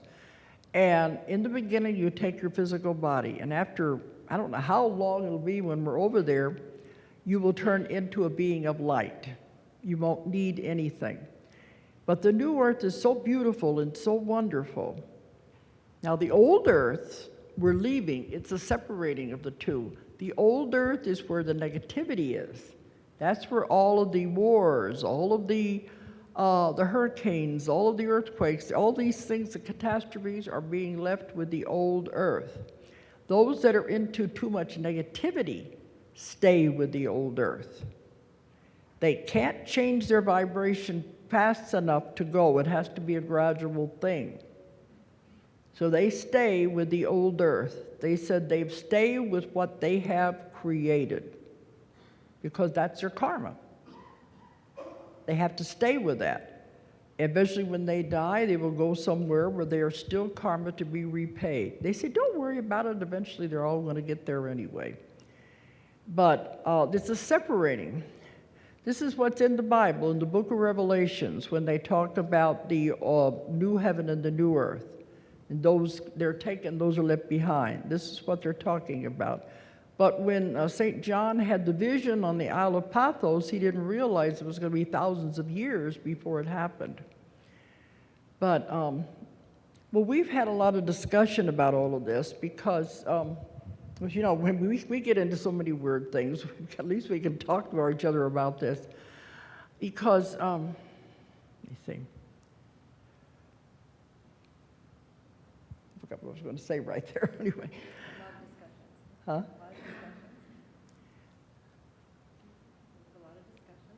Yeah, it was before that. Anyway, about what it looks like. Well, about the old and the new earth.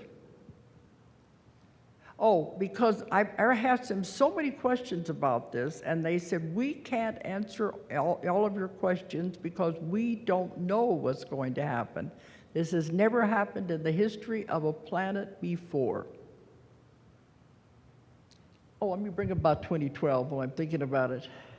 Don't worry about 2012, it's just a date. It is not the end of the world, it's none of that. It is just a date. Now, I've had, you know, you remember the Mayans disappeared, and there were some other Indian groups, tribes that disappeared, and nobody knew what happened to them. I've had people go back to those time periods. And what happened was, they developed to as a civilization to the point they didn't need to be on Earth anymore. They moved as a civilization into the new dimension. They changed their vibration and frequencies, and they moved, and as a smaller group. And when I've had people like that, and I said, well, why did you come back? Well, we thought we knew what it was like. We could help the others to get there. I forgot to say that a while ago. The reason the first waivers have had it so hard was because somebody had to be the trailblazer. Somebody had to be the pioneer to set the trail. And some of these people who did evolve and go on, they've come back to help show the way. But anyway, the Mayans did this. They knew, they could see the future far enough to know when the next big event was going to happen, when the entire world would shift into another dimension. They estimated to be around 2012, and that's when they stopped their calendars because they could see this was when this was going to happen. It's not the end of the world. The end of the world as we know it, because it's going to be moving into this beautiful, wonderful new earth. And we are separating. I don't know if you know Annie Kirkwood. She wrote Mary's Message to the World. For a long time, we were doing lectures and panels and things together, and on one of the panels, she was telling everybody about a vision she'd had. And in the vision, she was shown the earth separating. And I'm gonna have to hold this here. I hope you can hear me. She said she saw the earth as a ball. Then she saw the earth begin to pull apart the way a cell does when it begins to separate. And as it began to pull apart, suddenly there were two earths. The one sitting over here, she heard them saying, we did it, we did it, we did it. The one over here, she heard them saying, poor thing, she died believing all that. So the one will not be aware of the others, just like it says in the Bible. Two people sleeping together, one is taken and one is left. Two people working in a field, one is taken and one is left. So they won't even be aware that anything has ever happened between the two. And when I talked about that at one lecture, this one man came up to me afterwards and he said, I want you to know I am a businessman. I'm logical. I don't think this way. And this is the first time anything like this has ever happened. But he said, as you were describing the two earths, Mary's vision, Annie's vision, that the whole auditorium disappeared. I was in outer space and I saw it happening just the way you said. So he went home and replicated it, reproduced it on his computer, And he said, you can use it in your book, just don't tell anybody where it came from. And I think it's in convoluted 2. It shows the two Earths, one is over the other, just barely. One is shining. That's the new Earth, as we separate from the old Earth. Now, why don't you go ahead and tell them about what you were thinking about the, Pollyanna stuff and all that, okay? Okay. Okay. Because they said, nobody knows the answers to these things, but we do the best we can. We're supposed to tell people this is the best we can do. Okay. What I was shown about how this is happening, and it goes along with what she's saying, that picture was replicated of what that one vision was.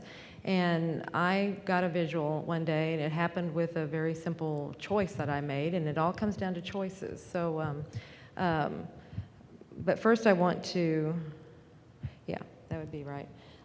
Where she's talking about the two Earths. What they showed me is like, okay, these two are superimposed over each other. Because people are saying, they said, well, if this is happening, how does it look? I can still see all these things. These things are happening out there. I must still be, I'm on the old Earth because look at all these horrible things that are going on.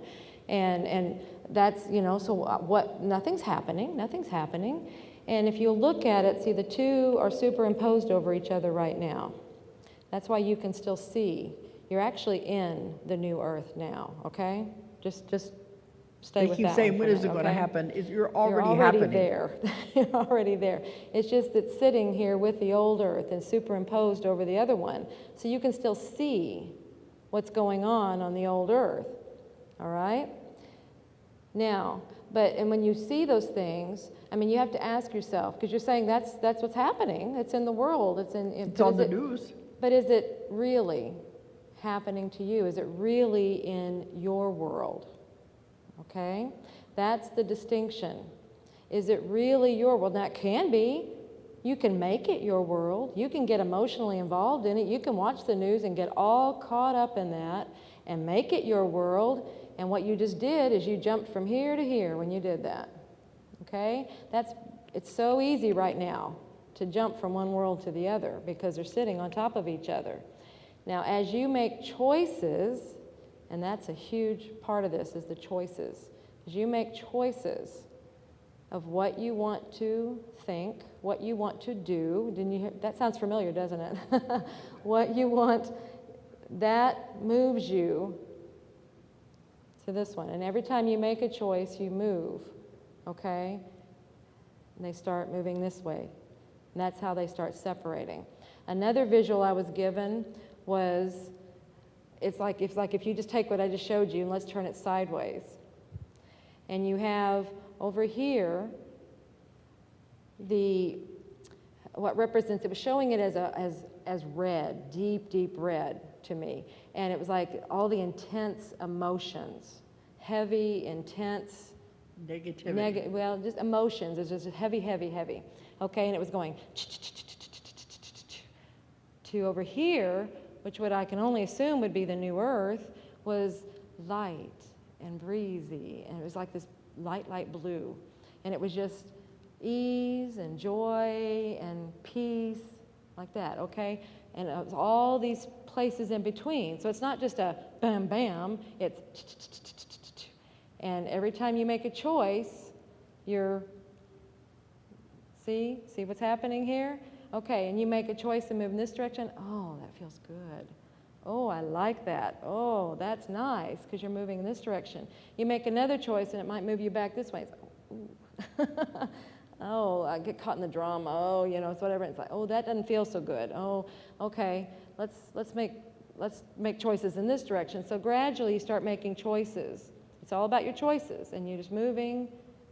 And see, what's happening is you start moving away from that. That was where these two, move away from each other.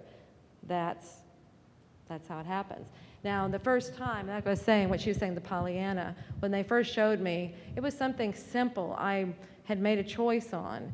And I said, well, I can do it this way or this way. And they said, yeah, there you go. That's the new Earth and the old Earth. I'm like, well, that's too simple.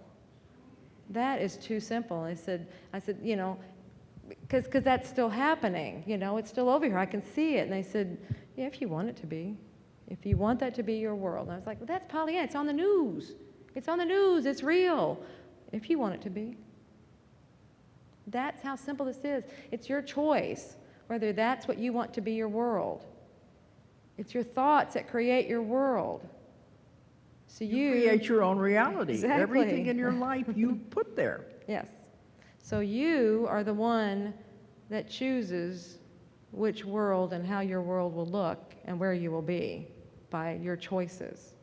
And people are always saying, are we just going to go bam when we're there? No, you're in it now. It's so gradual and subtle that you just suddenly they'll begin saying, you know, things feel better. They look different. Things are going better. You know you're moving, and it's gradual like that. So it won't be sudden. That's why they said 2012 is just the culmination of the energy is building up to only a year from now, that the energy will push us into the next dimension. But it's very gradual. You'll feel it in your bodies. You'll know something is happening. That's the main thing. Oh, yeah, I forgot about it. I don't think there's going to be time for questions, but I have I forgot all about them. I have some pictures I want to show you of something that has never been seen before. And I'm going to go in the new book, and I thought, well, I can present them tonight. I had a client come to see me, and she said she'd taken these pictures, and she'd held on to them for several years. She didn't know what to do with them. And she said, I want you to have them because I think maybe you'll use them in some way. I sat on them for many years because I didn't understand what it was either. But when I had the woman there, we had a session. She wanted to know what were these pictures. And the subconscious explained everything. And this is part of the energy that's happening now with the moving us into the new earth. And it's been around for a long time now. But when what do we do, is lay it on here, or we don't? I thought we had to move something. Okay, I'm used to transparency. Her and her daughter both came to see me. They were outside one night. There's a big bright star in the sky. And people think UFO. So she got her camera and she began taking pictures of this bright star. But when they developed the film, something totally different is on the camera. Okay, let's see. There's a whole series of them, and you will see that it moves and changes, it morphs. Now, can you see it? Okay. Turn them upside down and we can. Are you able to see these? Okay.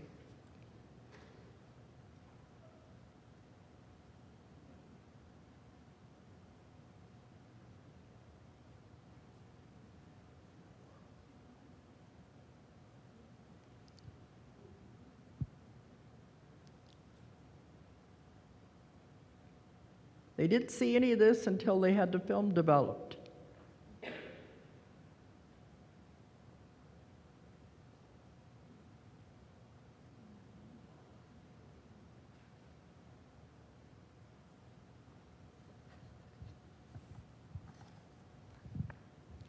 Julie, when she first saw these, she said it was doing something to her just looking at them.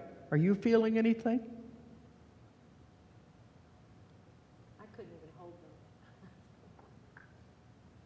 They're supposed to affect you. That's why they said I'm supposed to show them.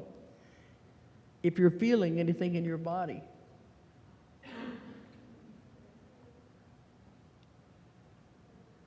I think that's a good one. Because I put them in the book, it's going to have to be black and white. The colors are different.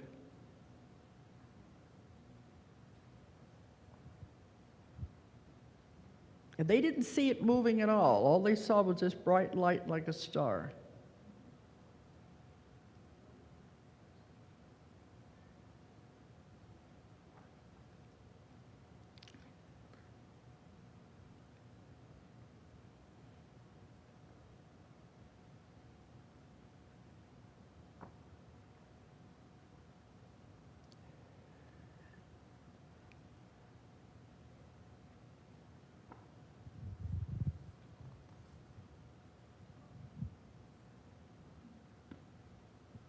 Can you make it out? Is it clear enough you can see? Okay. Okay. Julie said when she saw him, it did something to inside of her. She could feel something, so I don't know if you could feel it or not. Okay, and I just made some notes here. This is going in the next book about when I had the session with them and I wanted to know what this was. They said this is the higher forces that are working with the planet, the ones that are trying to keep it in balance, working with the energy grids on both sides of the dimensions, this side and the other side. I said, in the picture it looks almost like a physical object. They said it's an entity. It's elastic. It can spread over a lot of territory by expanding. And it's working on balancing the planet with the energy work. And this even goes all the way down into the center of the planet, and it's enveloping the whole planet like they said, it's like it's elastic, an embryonic sac as it goes all over the world and is balancing the earth. And I said, well, when they first saw it in the sky, it looked like a star. They said camouflage. I said, it didn't show up until the pictures were enlarged. Then it seemed to change shape. And they thought it was a physical object of some kind. The human eye and the human physical body is not on that vibrational level to be able to see it with the naked eye. Sensitive people can feel its presence, but they can't see behind the camouflage, but the camera picks it up. That was why they were able to get pictures of it. And I said, well, why were they allowed to photograph it? They said, because other people need to see it, and now is the time, and we're moving along on schedule. But this was 2006 when I had the session. And I said, it appears to change shape in the pictures. Yes, it changes size and shape depending on what it's doing.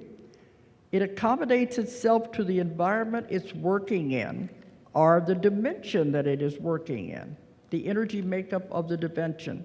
It is a light being. It is an entity. It has elasticity. It's ever moving, constantly moving, with pieces coming off of it that rotate around it and intermesh, and they go all the way down to the center of the earth. And I said, well, what does it normally look like? Or is it just the way the camera picked it up? It wouldn't look normally like that on this side. They mean their side. But through your atmosphere and your dimension, that's what it looks like here, if the camera were to pick it up. It would look different in another star system. Things are affected by their environment. Well, where it comes from, what does it really look like? It's a huge, huge vapor of light. It is so big you can't comprehend it. It's actually much further away than you think it is when you're taking these pictures. And it's photographed as smaller because it is so huge and it's much further away, and it's appearing as a light in the sky, but actually it's from a long, long way away. And it's moving, and it's huge, huge thing. Anyway, it's here to help the earth. It's the one that's helping change the energy and the frequency of the earth as we go into this. So there's a lot of help out there, and that's what they said in here too. Don't ever think you're alone, because this is an example. There are always beings here helping you all the time. But it says this is affecting the DNA also of everything. And I think you said when you first saw it, it was almost like you felt it, your DNA. I remember now, I kept looking at, so I was feeling this vibrations and everything, and I said, I don't know what this is, but it's important. That's all I could feel, is this is really, really important. Because it said the image that's in the sky works on the outside into the center of the earth. It affects everything, the people, the animals, the plants, anything in the vicinity.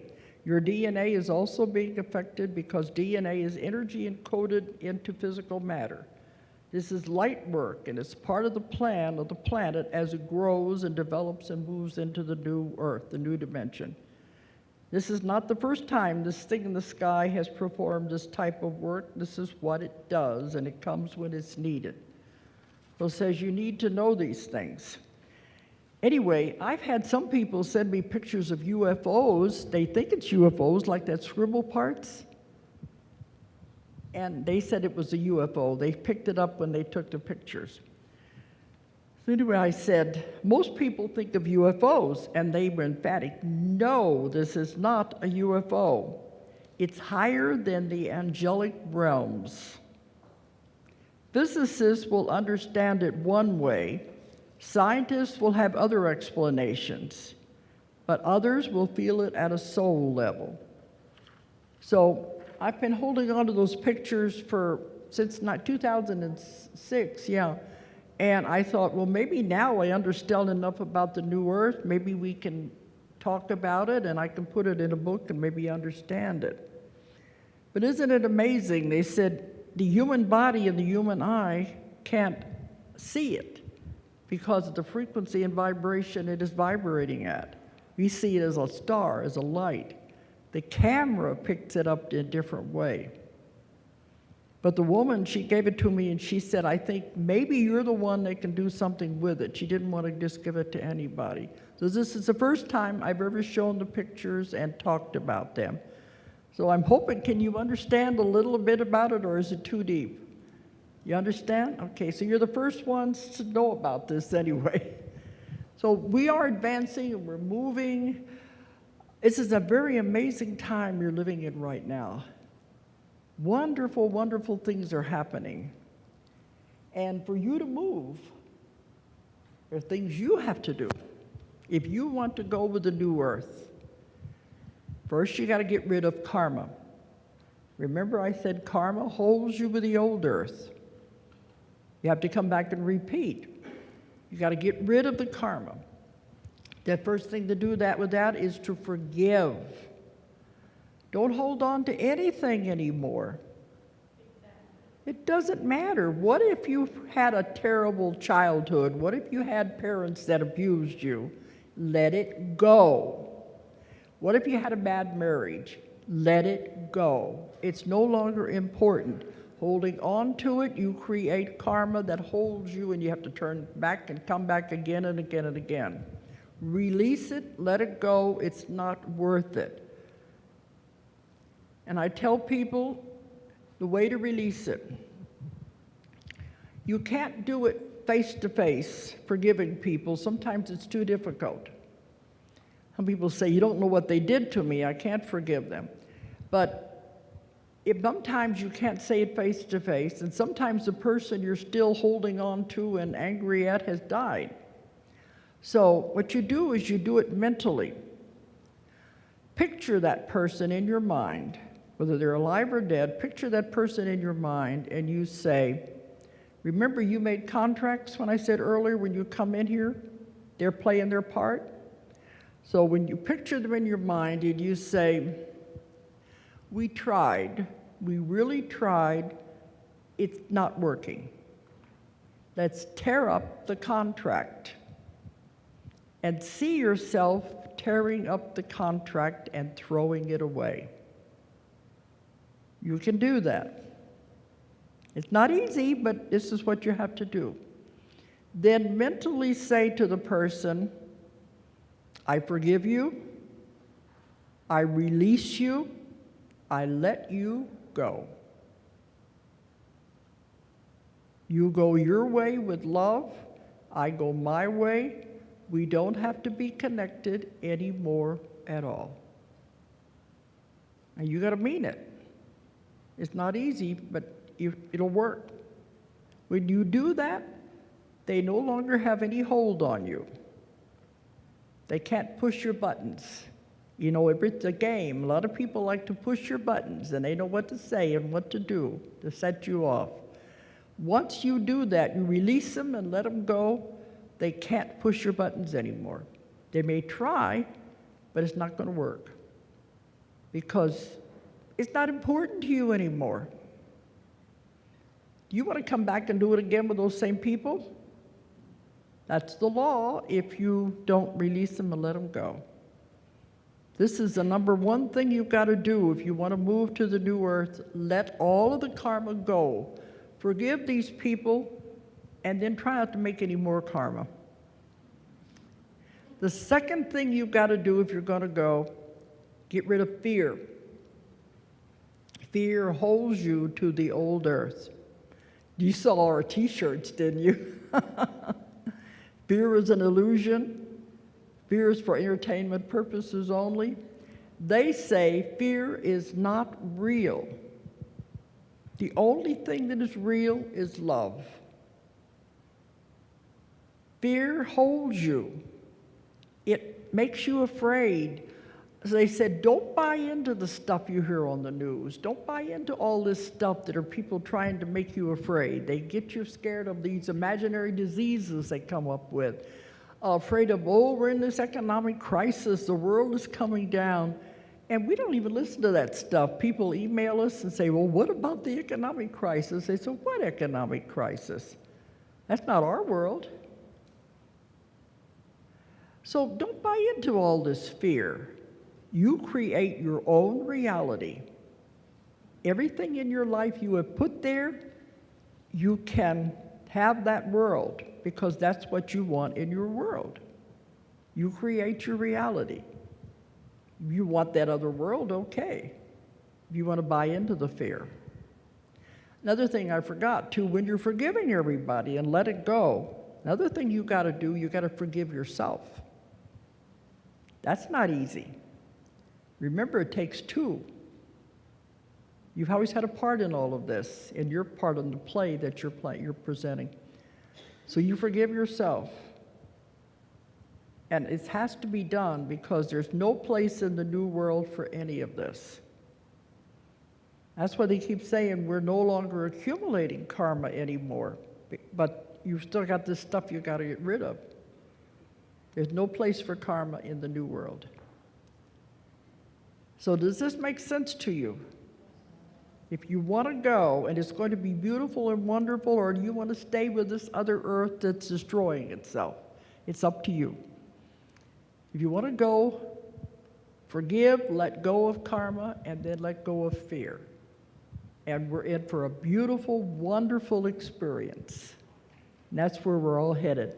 And I'm out of time, and I have no time for questions. So I hope I gave you a lot of information anyway. Okay. Okay.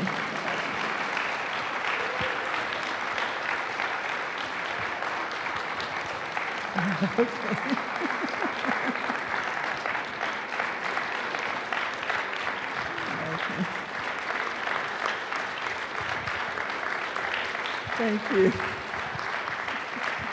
Thank you. Okay. It's embarrassing. Okay, thank you so much. Now, I'm not going to do any signings now because we're going to go into the movie. We'll do signings after everything is over. What we're going to do is maybe take maybe a 10-minute break, just 5 a or quick 10 potty minutes, break. bathroom break, and then come right back. Right back in. We're going to do the movie, and the producer is here, and he's going to play a little game with you before we show the movie. You have such a treat ahead of you, so please come back quickly. Come back quickly so we can get started into it. Okay, just a bathroom break and get back here. Okay. Okay.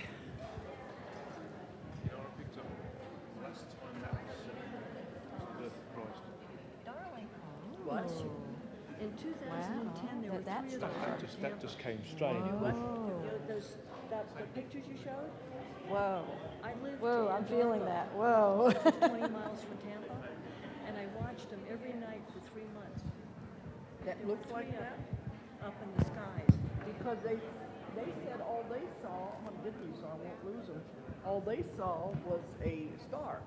Yeah, no, I'm a trained artist. And get out my binoculars and watch them change. They were luminescent. Well, maybe the binoculars can pick it up. And, you know, it's like, you gave me one.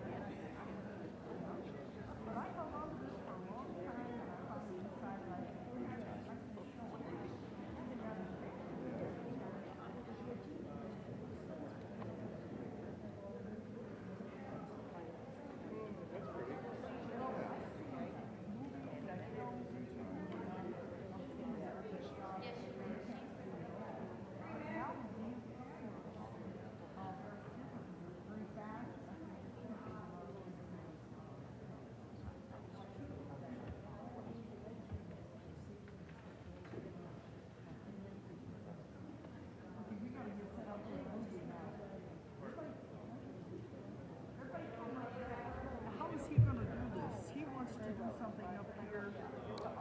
I'm not sure. I'll have to ask him when he wants to do. Yeah, because he said he wants to do it. Michael?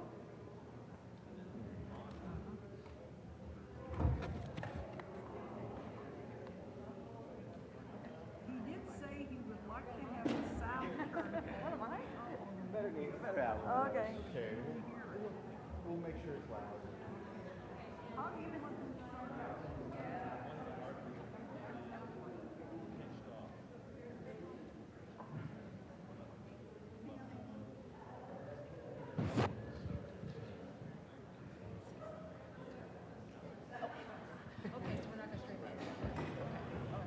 Like, do you want a chair or what do you want to do? No, we're gonna do the podium. I'm gonna stand at podium. Yeah.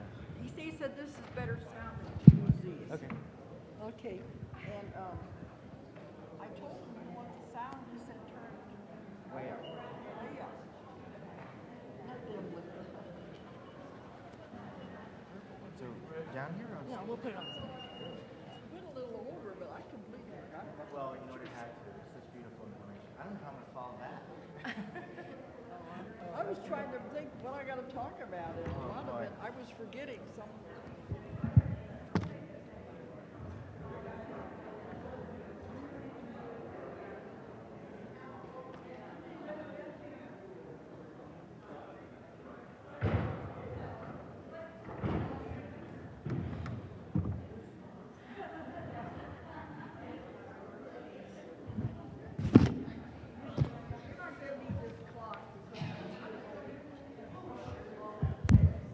Right.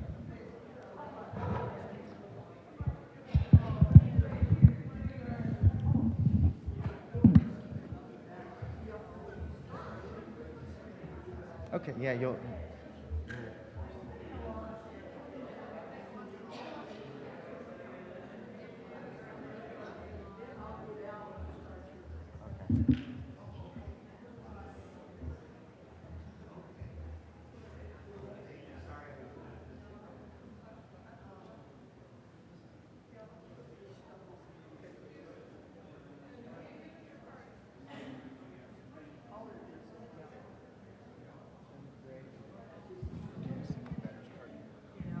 He's gonna use that other one. This is the Arkansas premiere of this movie. He's doing it all over the United States.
Up here then. Yeah, it's on now. Okay. You come on up in there. I think you're about, looks like most of you have wandered back in because we didn't want to have too long of a break so we can go ahead with this. Okay, let's get on up here. And you're going to use the podium mic. Okay.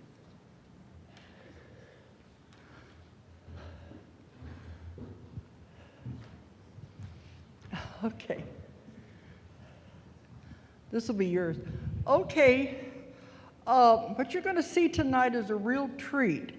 This is the Arkansas premiere of this movie.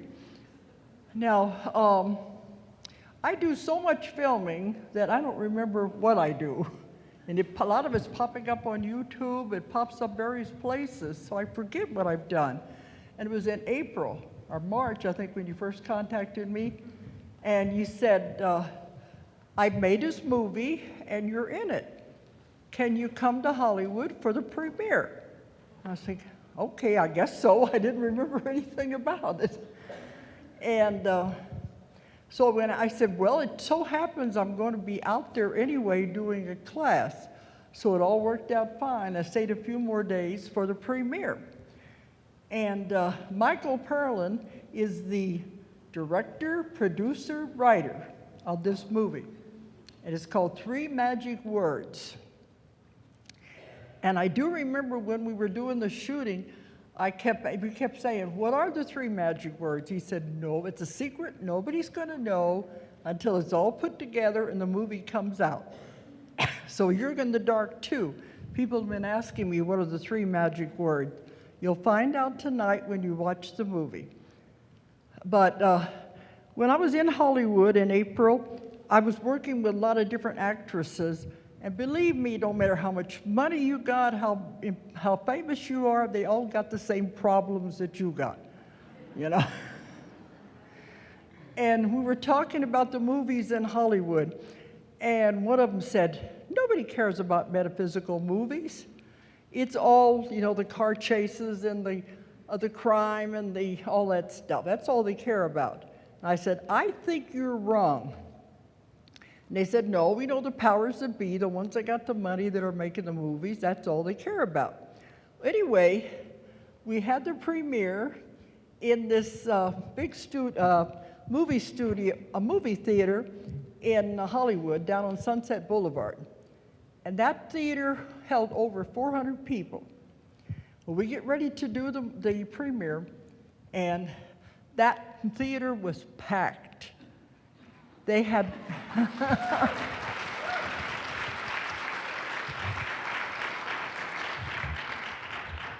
they had people waiting in the lobby trying to get in. They brought some in and moved them down the front, and they sat in the aisle. It was packed.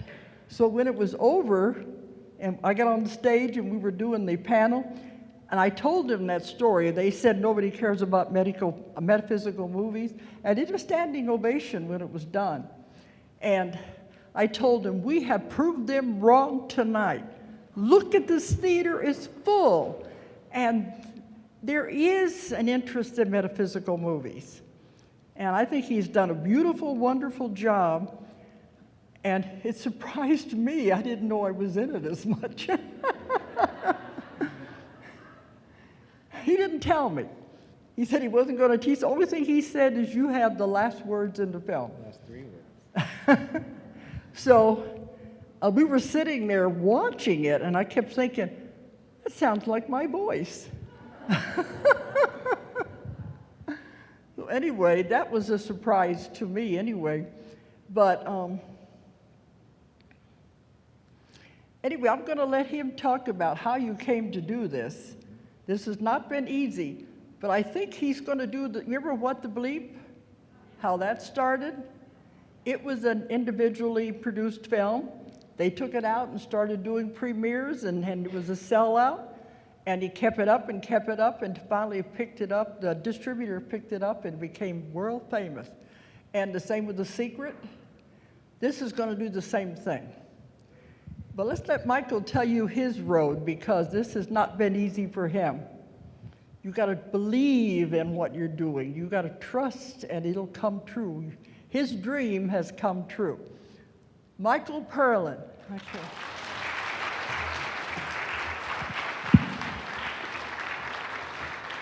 Well, thank you, Dolores. Don't you love her?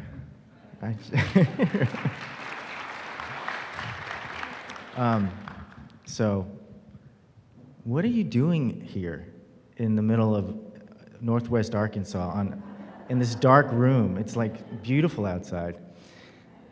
What are you doing here? I know why you're here. It's the same reason I'm here. And I'm here because I know that there's a huge shift happening right now on the planet. I feel the shift. I started feeling it a long time ago. And I decided that I wanted to be a part of it, and I wanted to be here and help speed it up. And if you're here today right now, you're here for the same reason. You're here to speed up that shift. So I'm going to tell you a little bit about why I made this movie. That's part of it.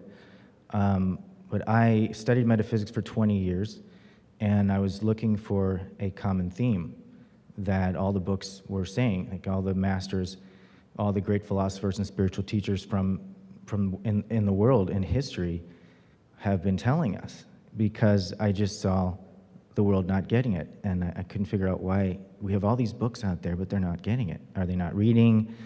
So I decided to look for a common theme, something so simple that the rest of the world can understand, just something that at the average IQ would understand. So that's when I found a book on the shelf by U.S. Anderson.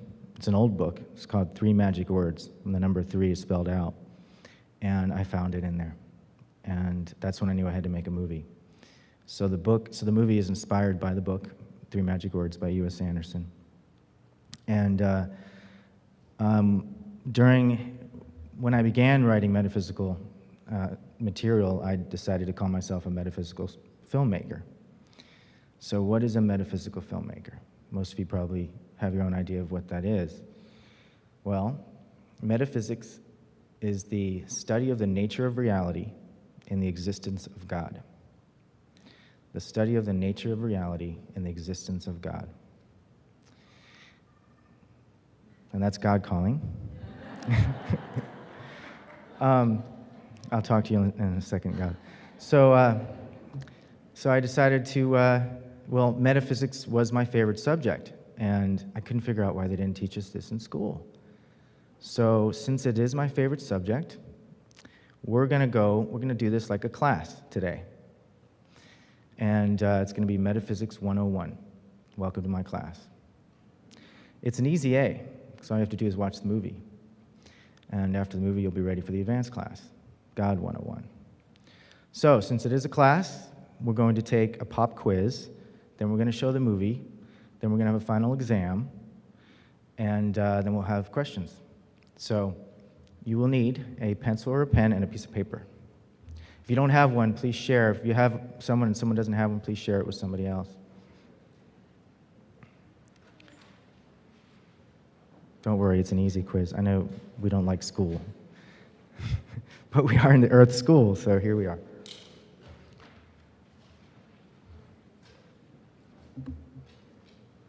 Raise your hand if you do not have one yet.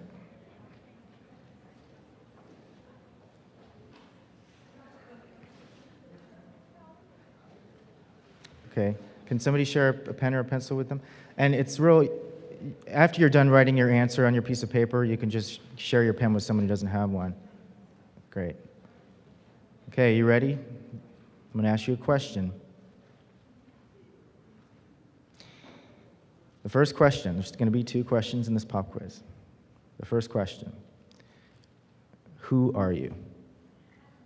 The first thing that comes to you, just write it down.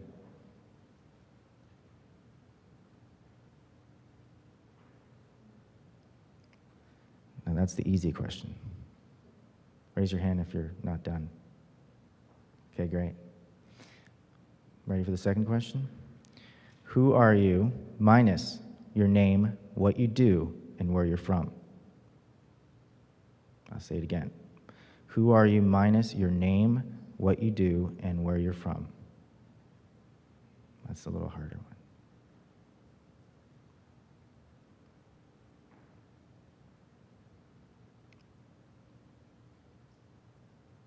Raise your hand if you're not done. Okay.